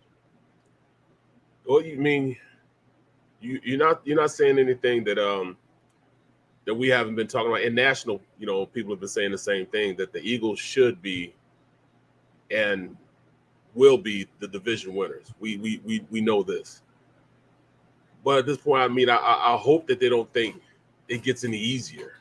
And that's the big thing. I hope they don't think it gets any easier. I think this showed them, kind of scared them a little bit in the aspect that, all right, this division is up in the air, but we're still the best team in the division. We played against a team that only won 3 games last year and almost lost the game. So we got to get on it and start practicing a little bit harder, getting a little better shape and understanding what it is to go out there and play in the NFL. You know, they got to get back into the speed of being a dominant team. And the only way you can do that is practicing a little bit harder, doing a little extra running, making sure a little extra prep time as far as, you know, what they're going to go forward with as far as the game plan. Because you could kind of tell they were a little bit surprised, especially at the beginning, you know, with them running traps. They didn't expect that. They didn't expect that Detroit was going to take advantage of their aggressive nature of getting up the field. And that's how they were able to win that. You know, traps, counters, that's how they got them out of sync and were able to gash them a little bit. And you're cutting them slack. I'm calling them on the carpet for saying you got to be ready for that. And or if they catch you off, hey, good second game. It's a mind game between the offense coordinator, defense coordinator, every single play during an NFL game. And if they outguessed Gannon a couple times, okay, fine. They outguessed them at every single turn, and that's not acceptable. I do want to ask you this. As an ex-offensive lineman in the National Football League, I thought Dallas Goedert had an outstanding game yesterday. Yes, he did. Yes, he did. 3 catches and 4 targets. I'm trying to remember the one that they weren't able to connect. I don't even remember it off the top of my head. And turned it upfield and made extra yardage after the catch for 60 yards on 3 catches, which is outstanding. Again, last year, he was the number 1 tight end in football. And there were some other pretty damn good tight ends in football in yards per catch. And yesterday he goes for 60 on 3 catches, which is 20 yards per catch, which is outstanding. And he also did a pretty good job when he was in tight on running plays, blocking. He's one of the better blocking tight ends. How much does that make your life easier as an offensive lineman? When on your side, you got the tight end with you to lend you a helping hand. How much does that make your life easier? Loved it, man. I played with it, kind of the same, not the same as far as athleticism, but I'm talking about a blocking tight end. I played with Ed West. They used to call him Toolbox. Toolbox was nothing but an offensive lineman with an 80 jersey on, an 80s number jersey on. Toolbox would play, man. Ed West, he was like, blocking with an extra tackle on the outside. It made things a little easier for myself, knowing that he was there. And my rookie year, of course, they gave me a lot of help because I was a rookie until midway through the season, and they had Antone, and Antone started giving them sacks, and then they moved, west to the other side. So now I'm by myself for the remainder of the year. I did all right, man, but it's you cannot expect a guy like Dallas Goedert to stay in the block, go out on passing routes. You have to account for him. And I think that's where he, his biggest worth is for this team. He is very, very good at going out there and making plays, after the catch. That's where the difference between him and Ertz is. He can get open, but his run after the catch is a lot more than what Ertz could do. He's a dominating tight end when it comes to that. He was able to go out there and really be an impact in the pass game. And like I say all the time, a young quarterback, a tight end is probably his best friend. And especially when you have those horses on the outside. When you got Smith on one side and Brown on the other side, you can't sit there and double team him. You can't keep an extra guy in the box. It just really helps you because now he can roam the interior of that defensive backfield and make some hay. He's faster than linebackers. He's bigger than most safeties. He is definitely a weapon they're going to take advantage of more as the season goes on. And, by the way, I'm kind of giving Gannon a hard time here today. I'm the defensive line coach because I thought they got dominated yesterday. Yeah, shame on the defensive coach of the Lions as well. When A.J. Brown is just tearing you up, I mean abusing you on the outside. Now, the Lions' defensive secondary, I think, is okay at best. But at some point, you got to make an adjustment. You got to double team him. The probably few times that he did, that's what Jalen did. Turned to his tight end, got the ball to Goedert, because Goedert not only made catches, he made plays, turned upfield. One play, he had nobody near him. Nobody in the same picture. That's just a defensive breakdown or a defense corner going, damn it, we're not going to let A.J. Brown catch us with 2 guys on him the entire time. And that's credit to Jalen Hurts, because I know the offensive scheme isn't let him drop back, let him read all the defensive options, and let him pick out where he wants to go. No, they've narrow focused that he's got his first option, second option. And yesterday, oh, by the way, he needed to get to both of those pretty damn quick, because Detroit did bring the heat. They brought extra guys on a lot of passing plays, and Jalen turned the ball upfield and made plays with his leg. But when he needed to, he got the ball to Goddard, and Goddard was a key component in the offense. Jay wasn't A.J. Brown yesterday, but he was a key component for them. Joe, go ahead. You got to give credit to Steichen on that, because Steichen had an offense that you couldn't really get in there and double team AJ as much as he wanted to. He had AJ in the slot. He had him out wide. He put AJ everywhere to keep them from getting a bead on stopping him. I mean, the way he ran routes was amazing yesterday.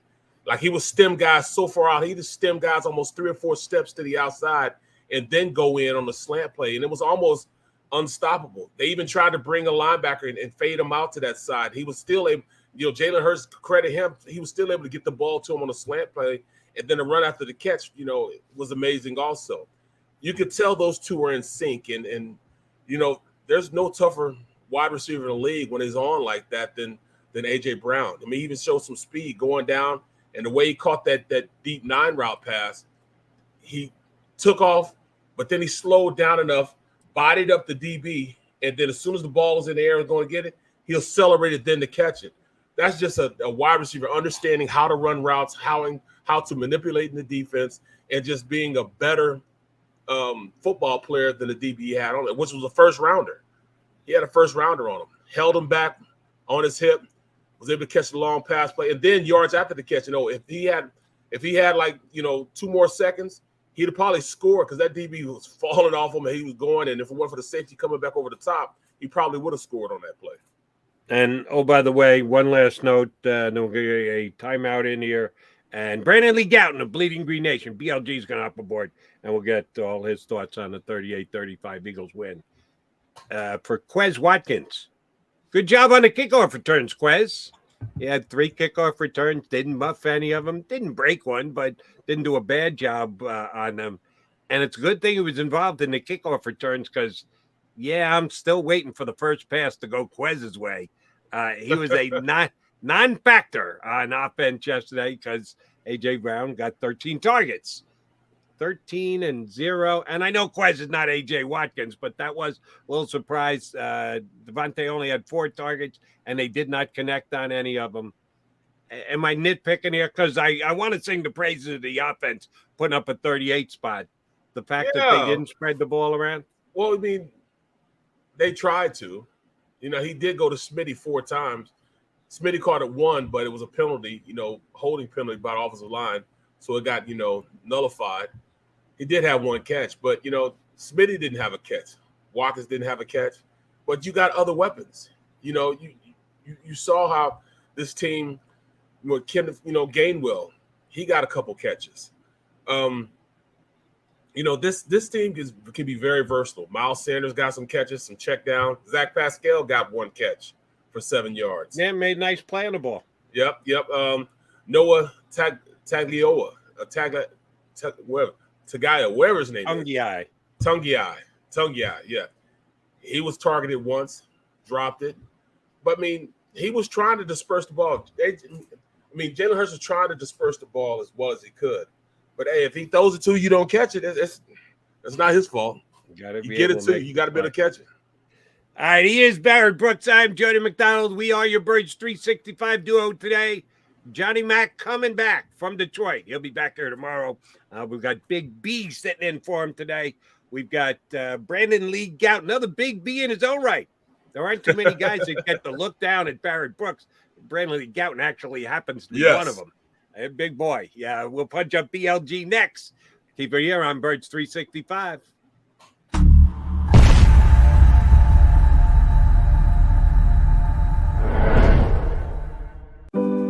My wife was in an accident that changed our lives forever.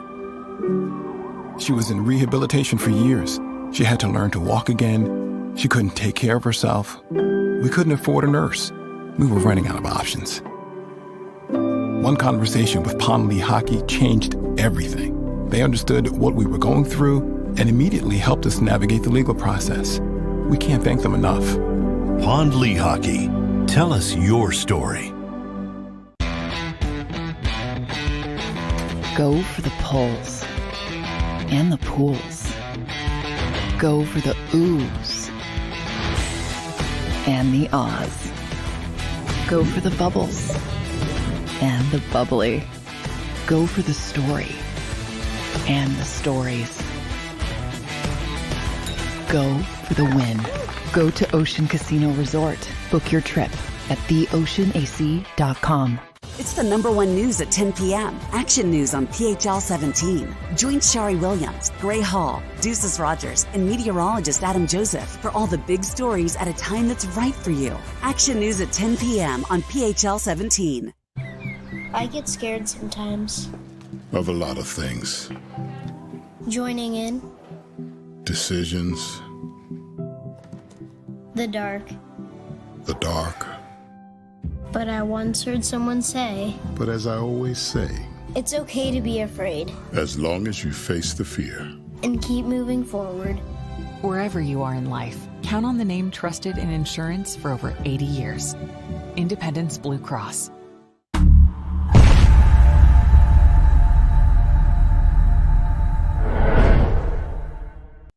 Welcome to Pond Lehocky. We've helped over 100,000 injured and disabled workers obtain benefits, as well as some of the biggest settlements in the state. If you've been injured at work, give Pond Lehocky a call. At Stateside Vodka, every new customer gets the world's best rocks glass, free. What's that? A rocks glass? You're telling me that bottle is cut in half? You could say that. Holy shit. And you're telling me I can get one of these glasses for free? That's right. 1 free rocks glass per customer with each first-time purchase of Stateside Vodka. So good, it just disappears.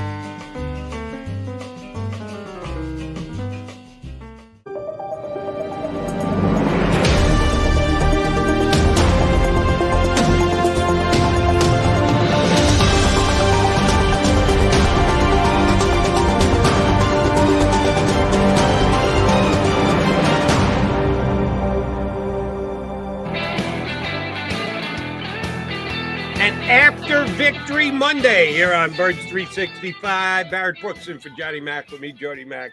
And we're joined by a guy who can look eye to eye, but Barrett Brooks. They are few and far between, but Brandon Lee Gouton is one of them here in this town. Yeah, one of the other guys I got to look up at. Few and far between. All right, BLG, here is the first and most important question. Eagles offense, Eagles defense. Eagles offense, Eagles defense. It weighs one against the other. Bottom line, end of the game, I guess you got to put the offense slightly higher because Eagles won 38-35. How worrisome should we be about the defense that was played or not played yesterday by the Eagles? Well, if we go to like a scale of 1 to 10, 10 being like, panic, sky is falling kind of mode, it's probably like, a 6. It's concerning because you look at what this is from last year. And I don't know that you saw changes and reason to believe that Jonathan Gannon is going to get this fixed against better quarterbacks and everything. That question is still very much remains out there. You want to throw all the caveats out there in terms of it's week 1. There's time. The defense has a bunch of new starters. They can adjust. No one's saying that he should be fired on the spot. Or at least, some people are probably saying that, but he shouldn't be just yet. But it's not the encouraging performance you're looking for in week 1. Yeah, I've been trying to get Jody to, along the lines of, all right, sometimes you get the bear, sometimes the bear gets you. I just thought that the tackles had a pretty good game against our pass rushers. I like Tyler Decker. I like Penei Sewell, and I think that's why you didn't get a lot of the pressure from Sweat, BG, and all those guys. Am I in panic mode? I'm actually not in panic mode. I just saw an offensive coordinator take advantage of the aggressive nature of the defensive line on run plays, running those trap plays and stuff like that. But where's your sense of if you were to lay blame, who would you lay blame? Would you lay defensive line, play calling from Gannon? Where would you put the blame at then? And I think I put Gannon at the top just because I don't think we have evidence of him as a defensive coordinator really making the most of his personnel. That's not to say he's the only one to blame, but I think that kind of starts there. I do think the defensive line could have been reasonably better, but the personnel usage was also wrong with the defensive line. And it's not the defensive linemen who get to decide, how much they're playing out there. I mean, Jordan Davis was on the field less than Marlon Tuipulotu. And I think Marlon Tuipulotu has improved, and he had a big hit on Jared Goff that forced that interception, that pick six by James Bradbury. Still, Jordan Davis is playing the fourth most snaps of any defensive tackle you have. I think that's a problem, especially when you're giving up yards after yards on the ground. So there's clearly issues there that have to be fixed in terms of personnel usage, scheme, everything. That's very fair. It's one of the questions I asked. How does he play less than 1/3 of the defensive snaps when he's going to be this game-altering defensive tackle that we've been told about? A little bit of a surprise. We'll see if Nick Sirianni has an answer for that. All right. Here's one thing I haven't been able to understand during the game, after the game, here on Birds 365. I still don't understand. I question the Eagles in their preparation for the season. The less is more. We're not going to put people at risk. It's more important to come into week one healthy than anything else we could possibly achieve in our preseason. Well, they didn't have anybody hurt. Andre Dillard, the only one, a backup who wasn't ready to go. So they achieved their first goal, which was to be healthy game one. And it seems like they were ready to go offensively. Perfect symmetry between Jalen Hurts and A.J. Brown, ran the ball effectively, shuttling in 3 different backs, 3 different guys scoring touchdowns. So that looked great. And the defense was awful. And they didn't tackle worth the darn. And they looked like a team that wasn't ready to tackle for me. So how do we evaluate the overall decision the Eagles make as an organization? Johnny Mack continues to tell me, don't believe you. This is not Nick Sirianni's idea. Sirianni might agree with it and shake his head and go, yeah, this is the way. This is the best way to get ready for a season. Coaches would rather coach and practice and work hard and get physical. So this is a decision coming from above. How do we grade the Eagles out at both the pluses and the minuses with their preparation as compared to what happened on the field week number 1? Well, I agree with Johnny Mack on that one. I do think it's a signal from a direction from above. And Sirianni has to live with it to some extent. I don't get the sense that he necessarily hates it, but regardless, it is what it is. And I think it's a matter of any kind of decision you make in life generally has its pros and cons. There's going to be downsides to things. Not everything is, there's not going to be one perfect decision. There's no downside at all, or at least those are few and far between. So I think if you're the Eagles, for me, I think you live with this. If this is going to be the cost of having a healthy roster, which I think matters more, then I think you live with some of this. You can work through some of these things. I think Bill Belichick has long said that, the Patriots, they were never finished products necessarily week 1. They're obviously good teams, but I think he has talked about the value of the regular season and kind of needing the early regular season to ramp up and get better. When you look at the Lions, they had a really physical camp under Dan Campbell. They were more banged up than the Eagles were. They were down to their 3rd string right guard, and they also had a bunch of miscues themselves. They had a lot of penalties. They had drops, so it wasn't like they were a well-oiled machine just because they practiced harder than the Eagles did. So I do think it's fair to point out the downside like you are, but ultimately I think you sign up for that if you are staying healthier. That's tough, man. Because I did think that this team wasn't as in shape as I thought, especially on the defensive side of the ball. But I mean, they're going to get better. Week 1, they won, and that's the biggest thing to me. But give me your overall evaluation of Jalen Hurts and what he brought to the table. Yeah, I think it's incredible, really, what he did. Nick Sirianni even admitting that after the game in terms of, okay, we don't have it called great or perfectly, then he just bails us out. That's a nice luxury to have as a head coach. Now, with that said, it's weird because I struggle between. I want to give Jalen Hurts credit because he was a big reason why they're able to win that game. Correct. At the same time, I think you can't run this much every week. You can't be taking that many hits. That's not sustainable. I'm not sure that really is a recipe for success, especially in the playoffs. You look at how Lamar Jackson, has notably struggled in the postseason, and obviously Hurts isn't even as good as him.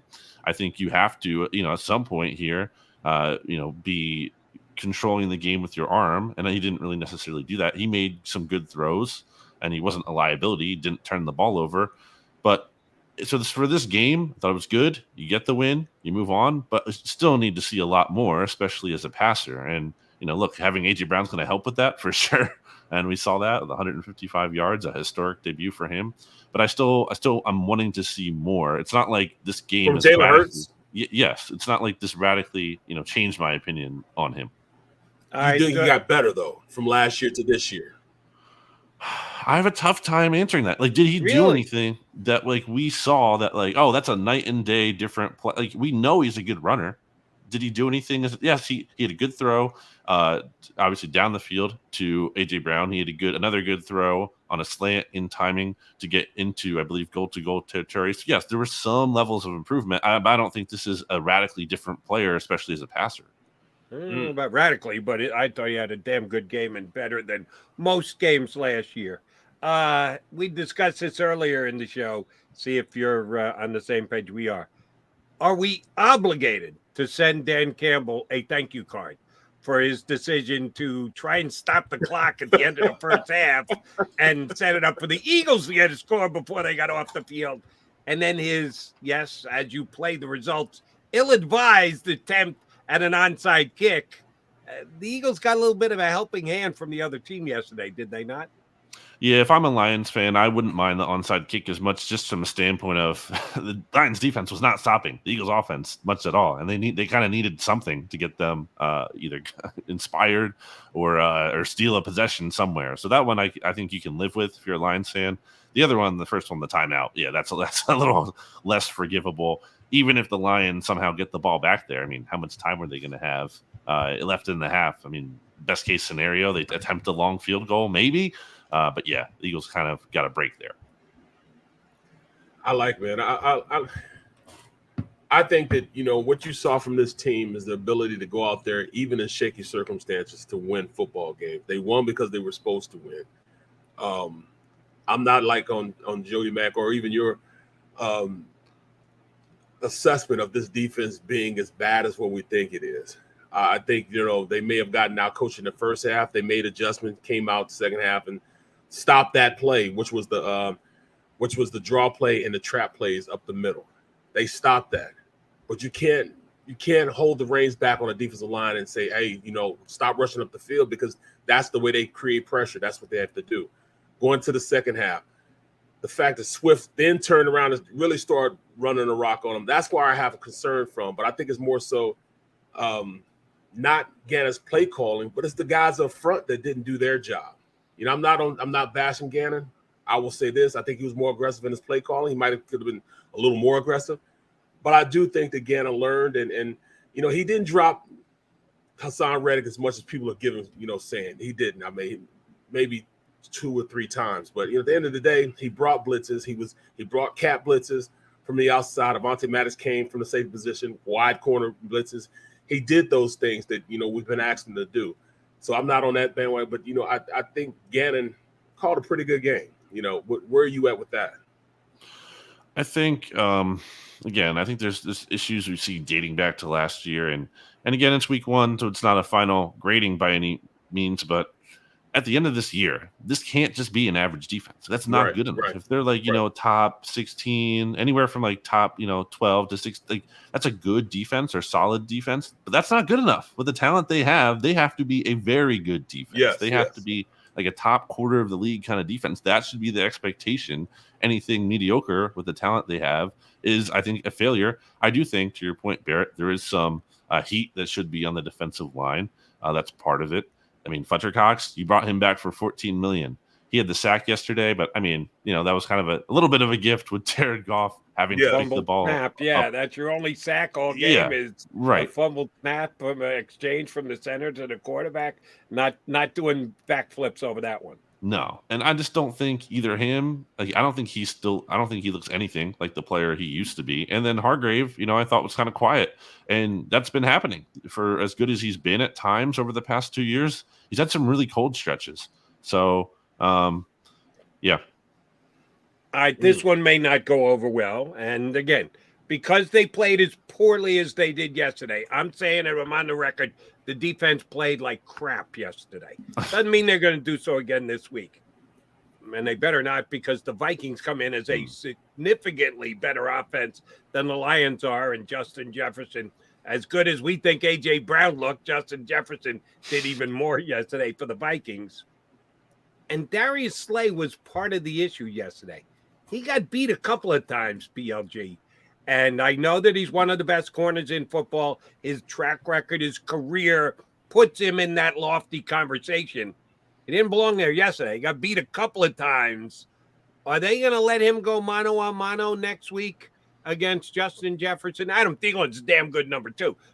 So it isn't like you're not giving your other corner, Bradbury, who had the big pick 6, any responsibility. And somebody's going to be in the slot, which means Maddox is going to get coverage time. But how much does Slay cover Jefferson next week? And is something that Eagle fans should be worried about? Yeah, I think that's a fair point. I don't think Slay had a bad game necessarily, but, when you pay a guy like this to be a top 10 kind of corner, it's fair to want a little bit more. I think the touchdown he gave up to Shark was just a really good throw and catch by Goff. Again, elite corner can still break up that play, or should be able to break up that play, but didn't happen for him there. And then he dropped the pick. That was big. The pick was a gift. That was huge. Yeah, that was huge. Got to make that one.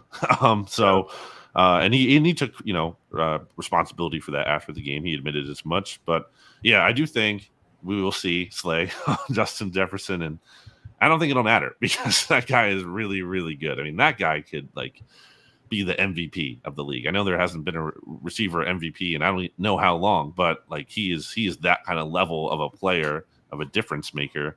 And, yeah, it should be concerning. I tweeted out last night. I was like, what's the over-under on Justin Jefferson's yards for next week? And I think some people were responding. They're more concerned maybe about Dalvin Cook because of the way the running game towards the Eagles on Sunday. But, I mean, the Lions don't have anything at receiver that is anything close to Justin Jefferson. He's going to be a problem. Well, you look at, Wes Phillips and, what he was able to accomplish, while with the Rams.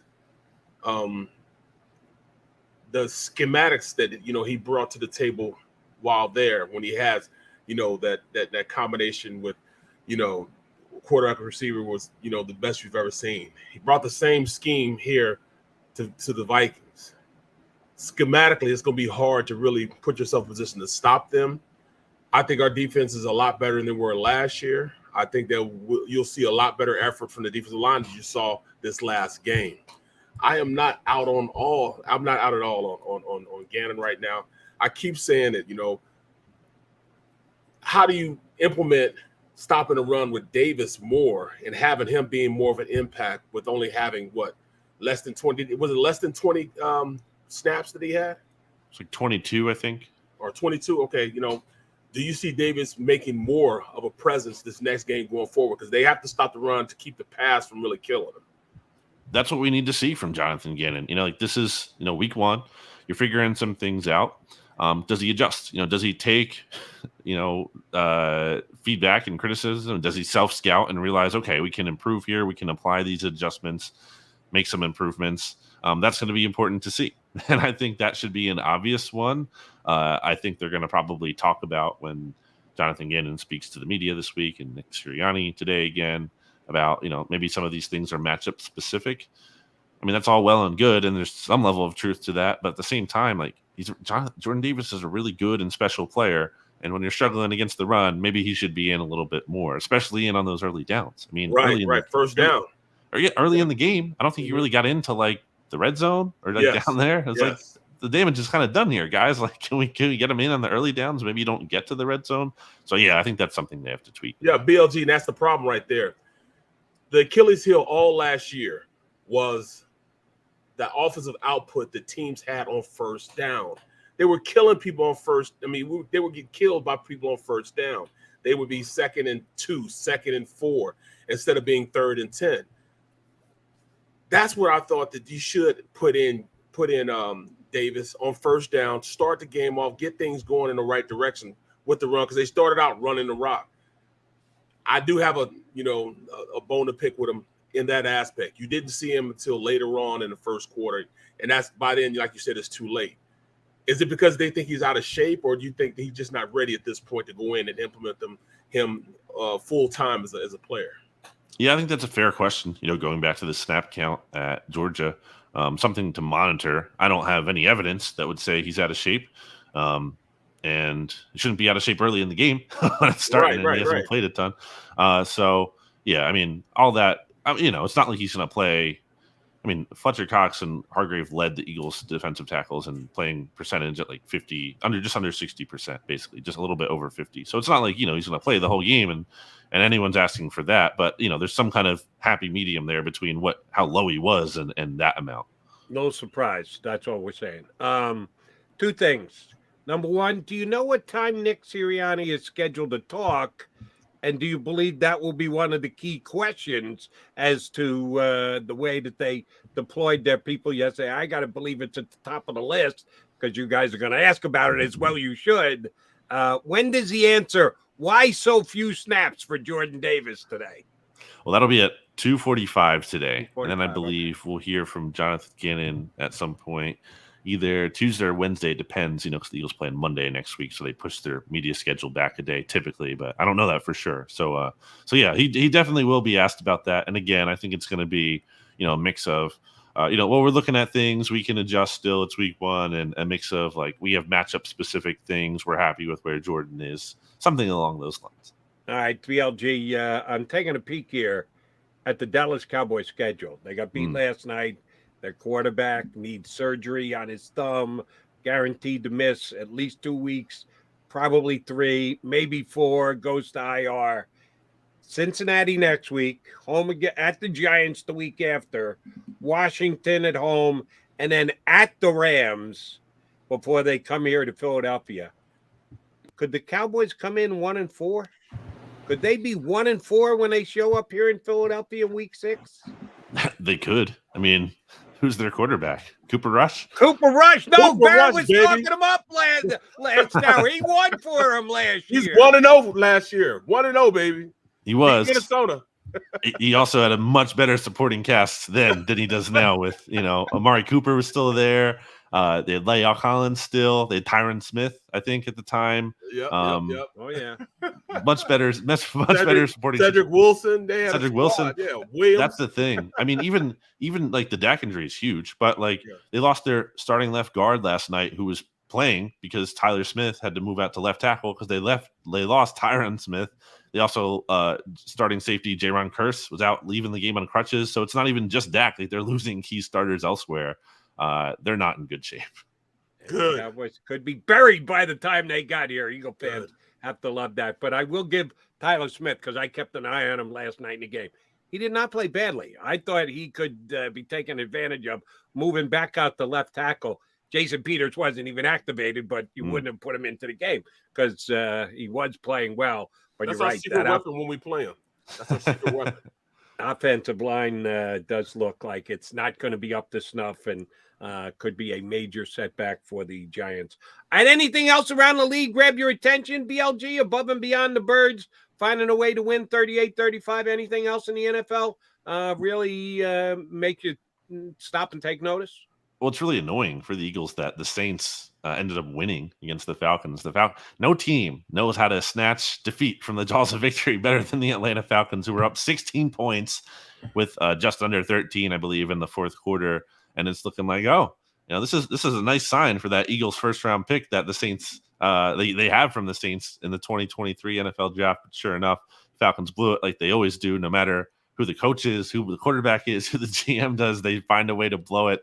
And the Saints eke out a 1-point victory. So a little good to see that the Saints maybe aren't as good as all these people seem to inexplicably think they're going to be. Oh, you're still predicting like 6 or 7 wins for the Saints, huh? I mean, I don't know about that. I think the NFC is so weak they can, win 9, be a wild card kind of team. But I mean, Peter King is out here saying they're going to make the Super Bowl and win the 1 seed. I think that's a bit much. I'm not ready to go there, but I think they're winning double-digit games. I think they're winning 10 this year. Eagles pick is not going to be good. The Saints pick is not going to be good. So if you're thinking about getting into the top 5 by combining those 2 picks, you better add 2 more 2s to it to make that kind of a move. Not happening. They're both going to be good this year. I agree with that. It's not going to be high. I don't think it's going to be in the top 10, but I think, there's a chance they could miss the postseason or, again, make a wild card. and then get bounced. So then that pick is around 19 instead of in the 20s. That's kind of the ideal, realistic scenario. But it would have been very helpful if the Falcons had actually beaten them, but they didn't. And then, oh, by the way, good showdown game, Week 17. You want to drop that Saints pick a peg, you get them in Week 17, you handle your own business here in Philadelphia. BLG, you always do a good job handling your business when you come on with us. His website, Bleeding Green Nation, is a must hop on for any Philadelphia Eagle fans. He's got some great stuff up there today. Thanks for sharing with us here on Birds 365, buddy. Thanks, guys. Take it easy. Have a good one, man. Brandon Lee Gouton from Bleeding Green Nation here with us on Birds 365. All right. Barry Brooks in for Johnny Mac. Johnny Mac will be back here tomorrow. We're on Birds 365 for sure. He's in transit coming back from Detroit.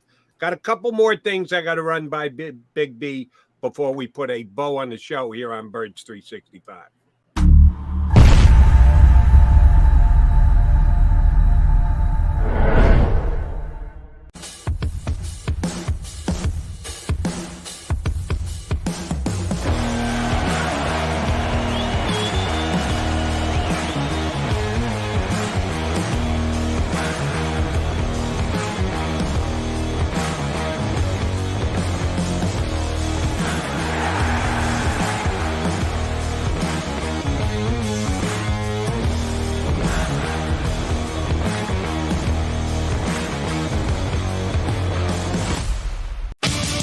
The greatest fans on earth. It's a bold statement, but would you expect anything less from Philadelphia? 58 years of heartache creates a toughness, a grit, a resolve not found in most. Sure, our prayers were answered, but now that we've had a taste, we're looking for more. Pondley Hockey, official partner of the Philadelphia Eagles. Do you stream on a Roku, Fire Stick, Android TV, or Apple TV? Now you can watch 6ABC 24/7 with the 6ABC Philadelphia streaming app. The big story on Action News. Search 6ABC Philadelphia and start streaming today. Go passionately. Go fearlessly. Go confidently. Go Birds! Go confidently towards your goals with First Trust, Philly's hometown bank for nearly 90 years, and the official bank of the Philadelphia Eagles. We're focused on getting you over the goal line. So go with conviction, go with trust, Go Birds! and go forward with us by your side. First Trust Bank, the official bank of Philadelphia dreams. Oh, and go Birds.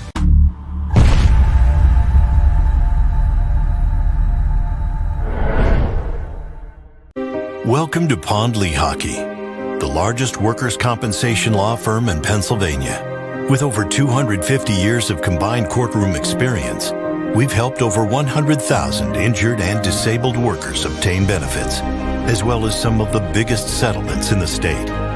Even better, Pondley Hockey doesn't charge a dime until you win. If you've been injured at work, give Pondley Hockey a call. Go for the midnight dares. Go for the game. Go for the hits. Go for the fans. Go for the win. Go to Ocean Casino Resort. Book your trip at theoceanac.com.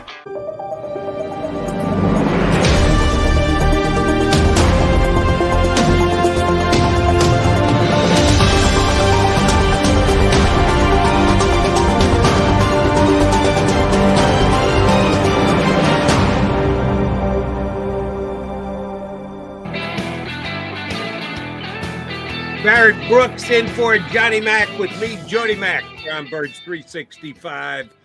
We've got a solid 10 minutes still with you here before we get ready for Rick Saratella coming up next here on the JAKIB Sports YouTube channel.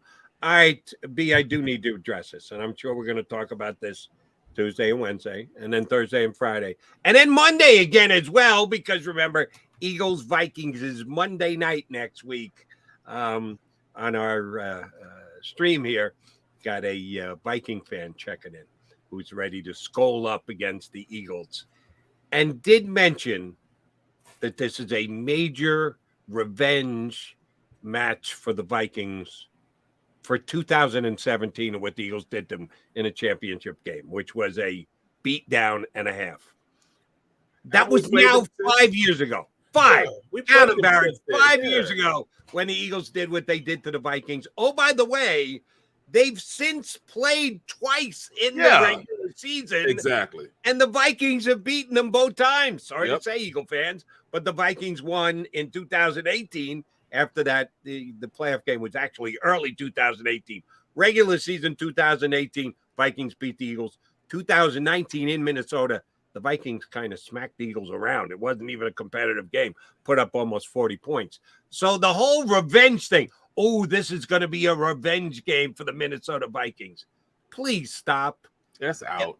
It was 4+ years ago, and I promise, I didn't think we were going to have to deal with this right away, so I haven't done my homework yet on it. How many guys are left on that Viking team? There's only a handful of Eagles left on that team that won the Super Bowl, which would naturally make you believe they'd be sticking around that much further. How many guys who actually played for Minnesota when the Eagles crushed them here in Philly on that championship game, do you actually think are left on this Viking squad? I'm gonna look at the roster now. Not many. I mean, I know the safety was there. What's his name? Harrison Smith. He was there. Harrison Smith. Who after that? Daniel Hunter was there. Eric Kendricks was there. That's it on a defensive side of the ball. The offensive side of the ball, Adam Thielen was there.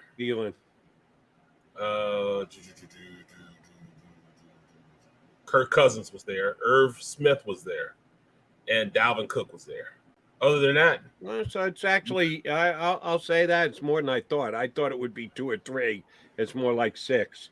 Yeah. But come on, stop with the whole revenge thing. And plus, when you look at it, it's a totally different team. The schematics of what they do now is totally different. Like, it's a reason why, Justin Jefferson had over 180 yards. Schematically, they've changed. Offensive coordinator Wes Phillips, he was there with the Rams, and he's the one that orchestrated that offense that allowed Cooper Kupp and Matthew Stafford to have all them yards. The way they call those plays, he's the GOAT. He's going to be the guy that's going to be open all the time. So how do you stop Cooper Kupp and Matthew Stafford? Take that philosophy and bring it over to Minnesota, and you have to go through the same thing with a far better player in Justin Jefferson than Cooper Kupp is. So, man, it could be ugly if you can't stop those two. This is something I'm gonna have to think about a lot. Our defense stopping this scheme that they have Justin Jefferson running. I mean, this guy looks like he's always, just like Cooper Kupp, it looks like he's always free. He's always open on plays. I don't know how they do it, and I can't wait to sit down and really look at it. But it seems like Cooper Kupp is always open, just like Justin Jefferson. This last game looked like he was always open whenever they wanted to throw to him. How do you stop that? Then the scary thing is, and I know we'll be touching on it here, you'll be talking about it on NBC. Justin Jefferson should have been an Eagle. Yes, absolutely. That unfortunately that conversation is gonna rear its ugly head again this year. We gave him back.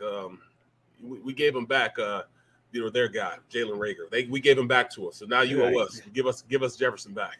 They got him. They got him for a slightly lesser cost than a first-round draft pick at the Vikings, who didn't quite target him in game number 1, but he did return 1 punt. So Jalen, good for you. We'll see you back here in Philadelphia next Monday night. All right, Jonathan Gannon talking to the team, individual meetings. They're breaking down in their own rooms, but the DC is going to talk to them across the board. What's the message he's going to try and get across? Barrett Brooks says, we know the offensive line for the Lions played well, so I'm cutting you guys slack. Or do you think he creates another orifice? Well, they already know that they got to play better. They got to do whatever it takes to stop the bleeding. They let them run all over them. So they got to go in and change conceptually how they think about using that defensive line. I mean, they've got to generate some type of pass rush. They cannot go out there and say that they're going to blitz every single time in order to get pressure on the quarterback. Guys up front have to figure out whatever it is to pass rush and get by their offender, and make some plays. Pass rush has to be there. They've got to generate pressure by just rushing 4. We can't send 5 all the time. So he's got to put it on those big guys up front. You know, he's got to put it on Hassan Reddick, Fletcher Cox, Hargrave, Sweat, Graham. He's got to look at those guys individually and be able to go out there and influence the game by themselves instead of sending pressure. That's the big thing. You know, talk to the guys up front. You know, I have to put it on their shoulders. This is where we have the most experience on the defensive side of the ball. It's where we're more experienced at. Let us help you become a better passer. How can we make you a better passer? What position can I put you guys in to rush the passer? Because you guys didn't rush the passer this last game. And Hassan Reddick, who I thought was an outstanding signing. And again, one game. I'm not writing Hassan Reddick off by any stretch of the imagination. I like the kid. I thought he was a great signing by the Eagles. I'm sticking by it. He was non-existent yesterday. So they need to find a way to get him deeper into the backfield. And if it means blitzing, you keep referencing the blitzing. He did more than he did yesterday than as compared to last season. Not by that much. And oh, by the way, he blitzed less than any other team in the National Football League. So there was only one direction to go, and that was up with more blitzing. I think he may be forced to do even more of it this week against Minnesota because if you just say, now you guys need to be better on the defensive line. Fletcher Cox, Shaven Hargrave, Hassan Reddick, you just need to be better. Well, it's easy to say. You might actually give them a helping hand, which means even more blitzing for them. We're going to have to see how it shakes out. All right, BB, I appreciate your greatly hopping in for Johnny Mac. Didn't know what time his flights were going to be till the weekend, and then he happened to be coming back right while Birds 365 was airing. So I appreciate your getting up early and hopping on for me. Sometimes you got to call in the righty. Not the lefty, but the righty. You got to call in the righty sometimes. Are you a righty? I didn't even know you're a righty or a lefty. He's a big righty, and he gave us a big hand today by hopping in for Johnny Mac. What time? And now you can go grab a bite. What do you do between now? Man, I just worked out. I got the early workout in. I'm good with that. Now I'm gonna go get something to eat. You know, might make some boiled eggs and some bacon, man, or something like that, bro. So get something to eat, and then I'm back on the bench again and riding out with sports tape. Yes, tell Mr. D Gunn and Mr. Rob Ellis we send our regards. B, thanks for hopping on. We'll punch up as a guest. I don't know when I'm going to need you back as a co-host again, but if I do, if I got to ask Xander, your name will be at the top of the list. Good. Thanks for filling the void here today. I love Nathan Hoffman. He said, thanks, Barrett McBrooks. All right, Jody, appreciate you, man. You got it. That's Barrett Brooks here. Filling in for Johnny Mac today. All your Birds 365 guys will be back, and I believe it's going to be Johnny Mac. You're going to have to tune in to find out in 2 and 2. You've been listening to Birds 365, the destination for the passionate Eagles football fan who bleeds green. If it's Eagles football, we're talking about it. Debate inside the locker room and guests that are some of the greatest football minds from around the region. We hope you enjoyed the show. We know we had a blast. Make sure to like, comment, and subscribe, and we'll be back soon. But in the meantime, hook up with us on social media at JAKIB Sports. See you next time on Birds 365.